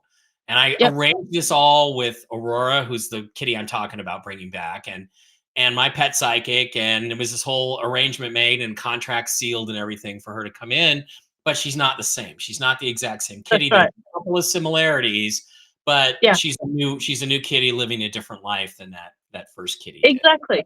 Exactly. And one thing that I was told with my horse is do not compare the two. Even though it's the same spirit, Hmm. they're still in a different body. They're still got, different mindset, different personalities. There's Right, similarities, but right. they're not the same. They're not the same. So we, even You if you gotta did grow. bring your cat back, we still can't treat them as the same Yeah, because they would be different because of the time difference and the vibrational difference. And you have grown yourself, so and they wouldn't see Earth you is the same. God knows how many millions of miles away from where it was when they left, and so we're in a Exactly. physical environment, and everything vibrationally and energetically is different. So yeah, That's right. it Yeah. makes a lot. Okay, I can't. I have no musical talent whatsoever. It was not one of the Same. gifts I chose. You know, I think we all choose our gifts, and music was not one of them. But you Yep. know, I can hear beautiful music and appreciate it. I just can't. I can't sing. I mean, I had another kitty, Indy, little tuxedo kitty, and she would like be laying on me, and a song would come on, and I'd start to sing along with it, and she would get up and jump off the bed and leave the room. Like that's how bad my singing voice is. I remember going to karaoke with my friends and people looking at me just like, "Oh my god," you know, I can't sing, I can't play any instruments. Um, I I would like I would like it. So I have questions about: can they change my singing voice, not necessarily my speaking voice, because I want the same voice. Can they change it? Like, could I? And would it be like, okay, we're gonna take your voice, but it's gonna be just like what your voice would sound like if you could sing. That's one option. Or can I sound exactly like Elton John, or can I sound exactly like Tom Jones if I want to? Is that The something that med, they can program? yeah, yeah. Look, the med beds can do that. They can give you the exact same voice as somebody else, but they won't. They absolutely won't. They can, if you want to change your voice, they can just retune the frequency of your voice, which would keep your same talking voice, but your Mhm. singing voice would be slightly different because it's tuned But would differently in the I'm part of frequency. being able to, like, hear a tune and carry a tune and stay in key and that kind of Yeah, thing? you can learn all that. You can have all that downloaded and change the frequency, but you'd still have to practice. Right. So it's not as though you can go in the med bed, have all this done, and then go on stage Well, and perform. You would and actually need to practice. they program in the ability for me to play the guitar and play the piano. I mean, obviously, I still have Yep, to practice absolutely. 'cause Yeah, but you still need to practice. Right, because I'd like to learn. I'd like to be able to go to karaoke and not embarrass. Like I'd love to like. What is my singing voice? I'd love to find out. Do I sound like Simon Le Bon, or do I sound like somebody? Who do I sound? Who do I sound like? Do I sound like Gene Simmons? God forbid, of Kiss or something. It would, and then there's a guy. Dave and I like to go to the Bellagio Hotel here, and they have this wonderful lobby with Chihuly glass sculptures of flowers, and there's a piano bar there. It serves caviar and everything. And there's this guy who just plays the piano, and he just he doesn't sing or anything, and I was like, God, I just love to be able to do that. To just it feels like something so out of reach for me. That I would like to be, not to necessarily take his job, but just it would be great to be able to sit down and just play a Yeah, tune. So yeah. they can Well, help you. I asked this with Archangel Sandalphon. I said, "Can I change my voice? I really want to change my singing voice." And he said, "Why?" And I said, "Because I sound like nails on a chalkboard." Yeah, they terrify And people. yeah, that's right. And he said, "Why do you want to sing?" And I said, "Because I enjoy it." And he Mhm. said, "Are you going on stage?" I said, "No." "Are you recording music?" I said, "No." And he said, "So you love to sing, so why not just sing? Why do you need to change your voice because you love something?" He Yeah, said, "Just sing. When yeah, you love something so much, it doesn't matter what you sound like, it's your heart that comes through, and that's what people resonate with, not the sound." So again, this is where we get into deep consciousness of why we do things. And this is what the med beds are being introduced to think yeah, about our choices, our beliefs, and why why we hold those beliefs and choices. So where I wanted to change my singing voice so I could sing while I'm cleaning out the stables, yeah. why? Who's going to hear Well, me? I might like Me. to, I So, might like to sing some karaoke with my friends, and well, that's right. terrify my cats, and who knows, maybe start a cover band or something. So that would be fun. That would be But see, there's a difference because you want to sing for your friends. You have Mhm. a purpose for it. Okay, Therefore, you would be able to change your singing voice, okay, okay, okay? Because you have a purpose for it. It's not just because you love doing it. You want to share your gift, and therefore your gift will be enhanced because of your heart wanting to share it. okay. Interesting. Again, All right. I know it's been long, and I'll let you go here pretty soon, but I want to get a few questions from YouTube. Cynthia says it's a great interview. Finally learned Sky's backstory. Yeah, well, that's kind of what I wanted to get to. Let's not ask her any questions about. Let's stick it to med beds, guys. I don't really want to ask you about chemtrails or anything like that. Um, Born Free says, Kerrie, do you know when the med beds will be available, for instance, a young child with type 1 diabetes? Everybody's well, always asking, when's the RV? When's it's like, I know. it gotta be soon. God, it's gotta be soon, right? The thing is, we don't know. Nobody actually knows except the ones that's going to release it. And they're not talking. They're not on social media.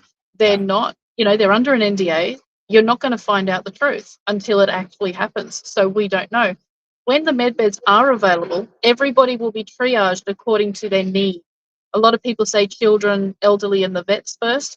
No, Hmm. it's according to your need. So Right. a child with type 1 diabetes, depending on the severity of it, might be further down the list than a child with advanced leukemia. Right. Or even Okay, a veteran who's lost a limb. If he's that's right. otherwise healthy, you're gonna wait a while longer than somebody who's Exactly, got, yeah, stage 4. exactly right. So it's all triage. If you know anything about emergency departments or emergency, you know about triage, and that's exactly how it's going to be. It doesn't matter age or military status or whatever. It makes no Yeah. difference. The most severe and needy go first. Yeah. Someone who stubs their toe will be waiting for maybe a year. So yeah, And by the way, white hats, if you're out there, would you get going, please? This is ridiculous. please, Well, please. I mean, everybody it seems like is ready to go forward with this except the people who have their finger on the button. That's And right. we're really tired of your excuses, by the way.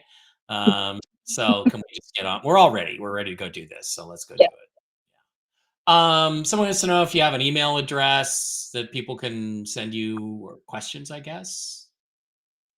Yeah. Or My want to email is info, info, dot camelot at proton dot me. Info.camelot at proton.me. Not me. Okay, I'll put that in the Yeah. chat. And I'll get it over to the Rumble chat here before we go. Um, I'm projecting my thoughts ahead of time. Okay, well, okay, this is interesting. If you know you're not an evil person, but you're also not a saint, does the med bed still work for you? That's an interesting question. I guess the quantum computer will decide. Yeah, yeah. Yeah. If you're self-aware enough to say I'm not an I'm not a saint, then I think you're aware enough you'll probably pass the test as Yeah. it comes up. So, Sorry about that. My brother decided to wash down the top veranda and it sounds like it's raining. that's fine.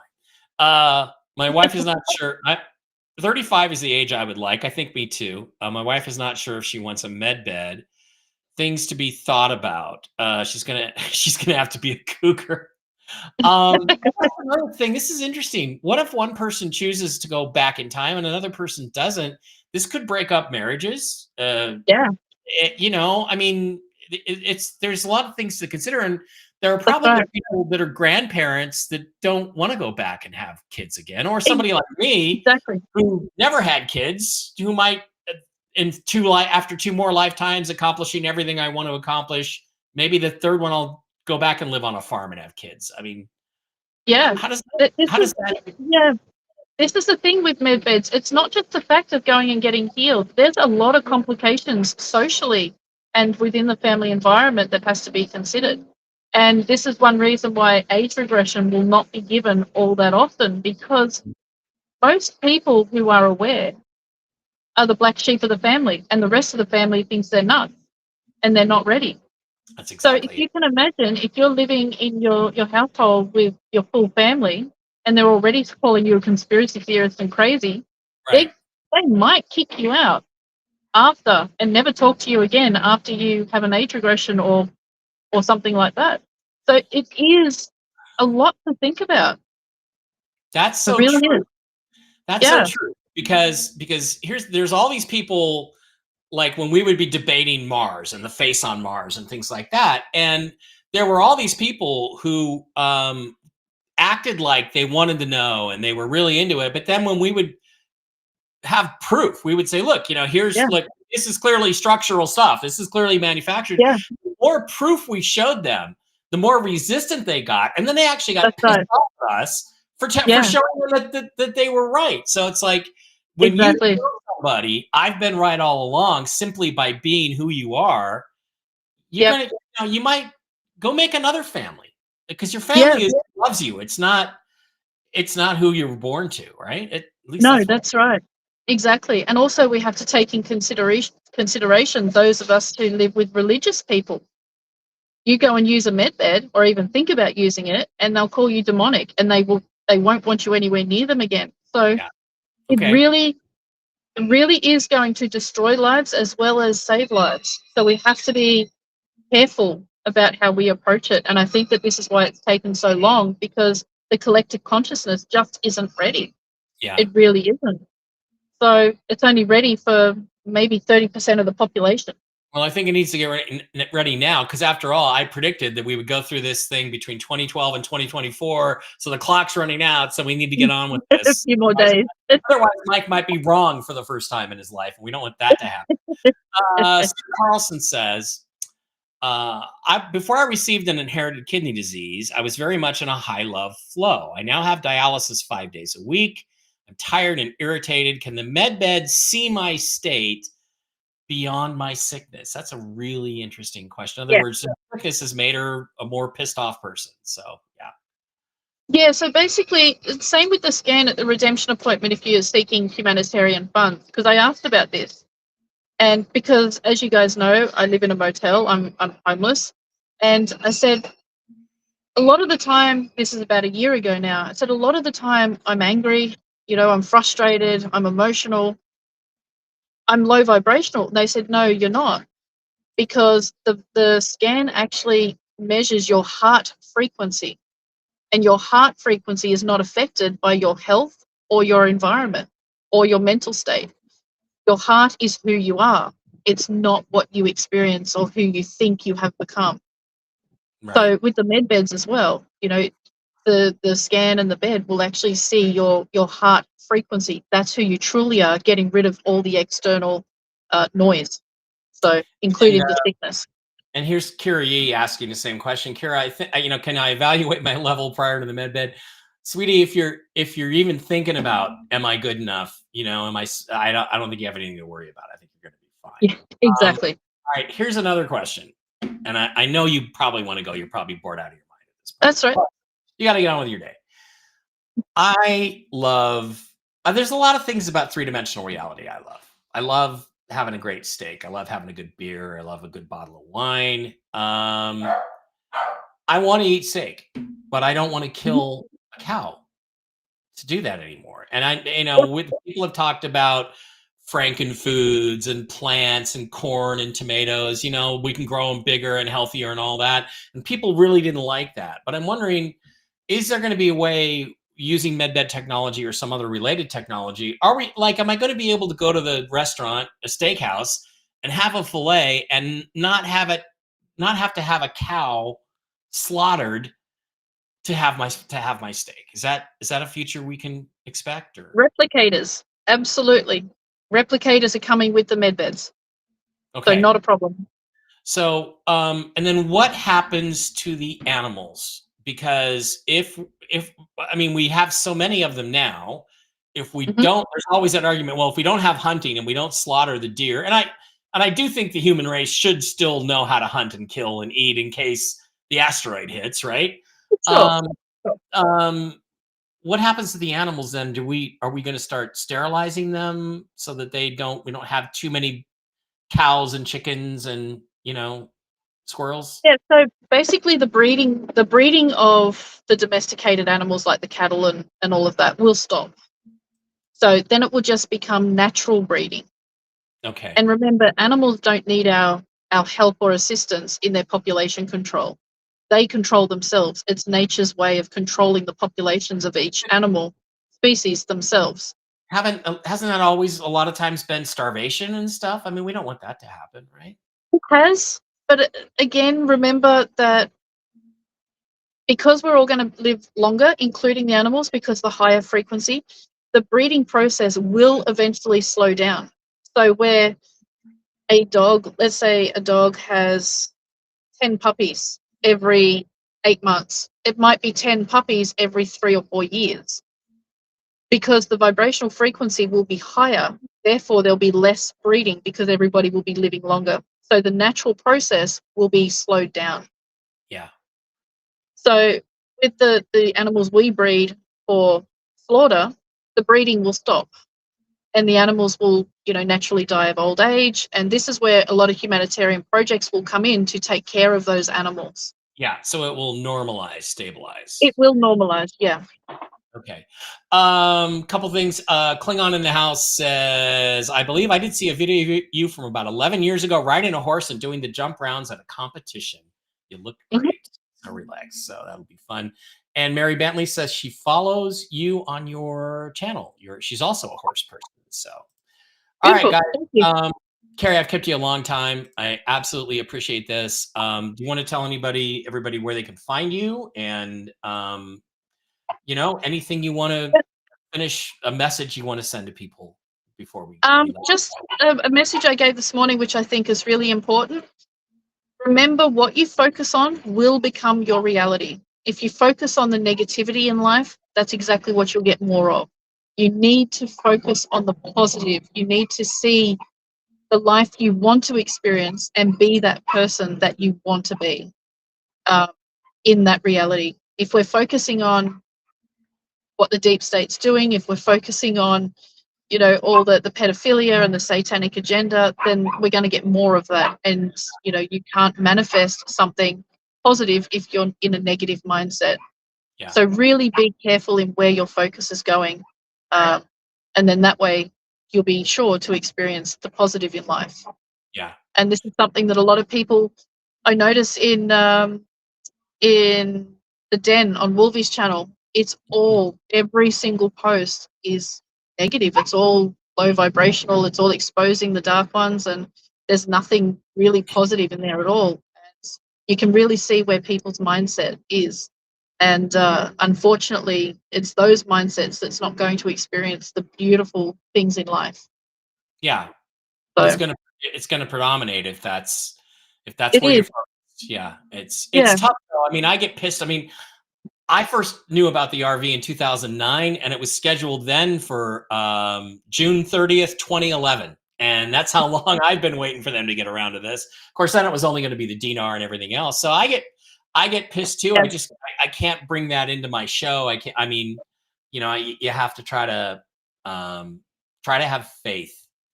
And Yeah. I will remind everybody that, you know, everything that I've heard about Nasara almost and Jasara, right? These supposedly, the new global agreements for the new world, all that stuff. I mean, and other things that I heard separately from people that had some military backgrounds. Literally, Trump is talking about everything, every one of these things. He's talking about getting rid of the income tax. He's talking about getting rid of a lot of these government agencies. He's talking about, you know, peace in the middle in in Ukraine. These areas of Ukraine that Russia's holding, you know, they were promised to Putin, in 2015. And so there's all these changes that are going to happen. I hear the United States and Australia and New Zealand and Canada and maybe even England are going to be part of a big Commonwealth. We're all going to be under the sort of the same thing. And so Yep. keep in mind that if you look at the Nasara documents, you look at the rumor mill about what Nasara is, basically Trump's talking about doing all of these things. And if he's That's talking right. about them, then that means he knows. And, you know, Trump's not a god, but he knows.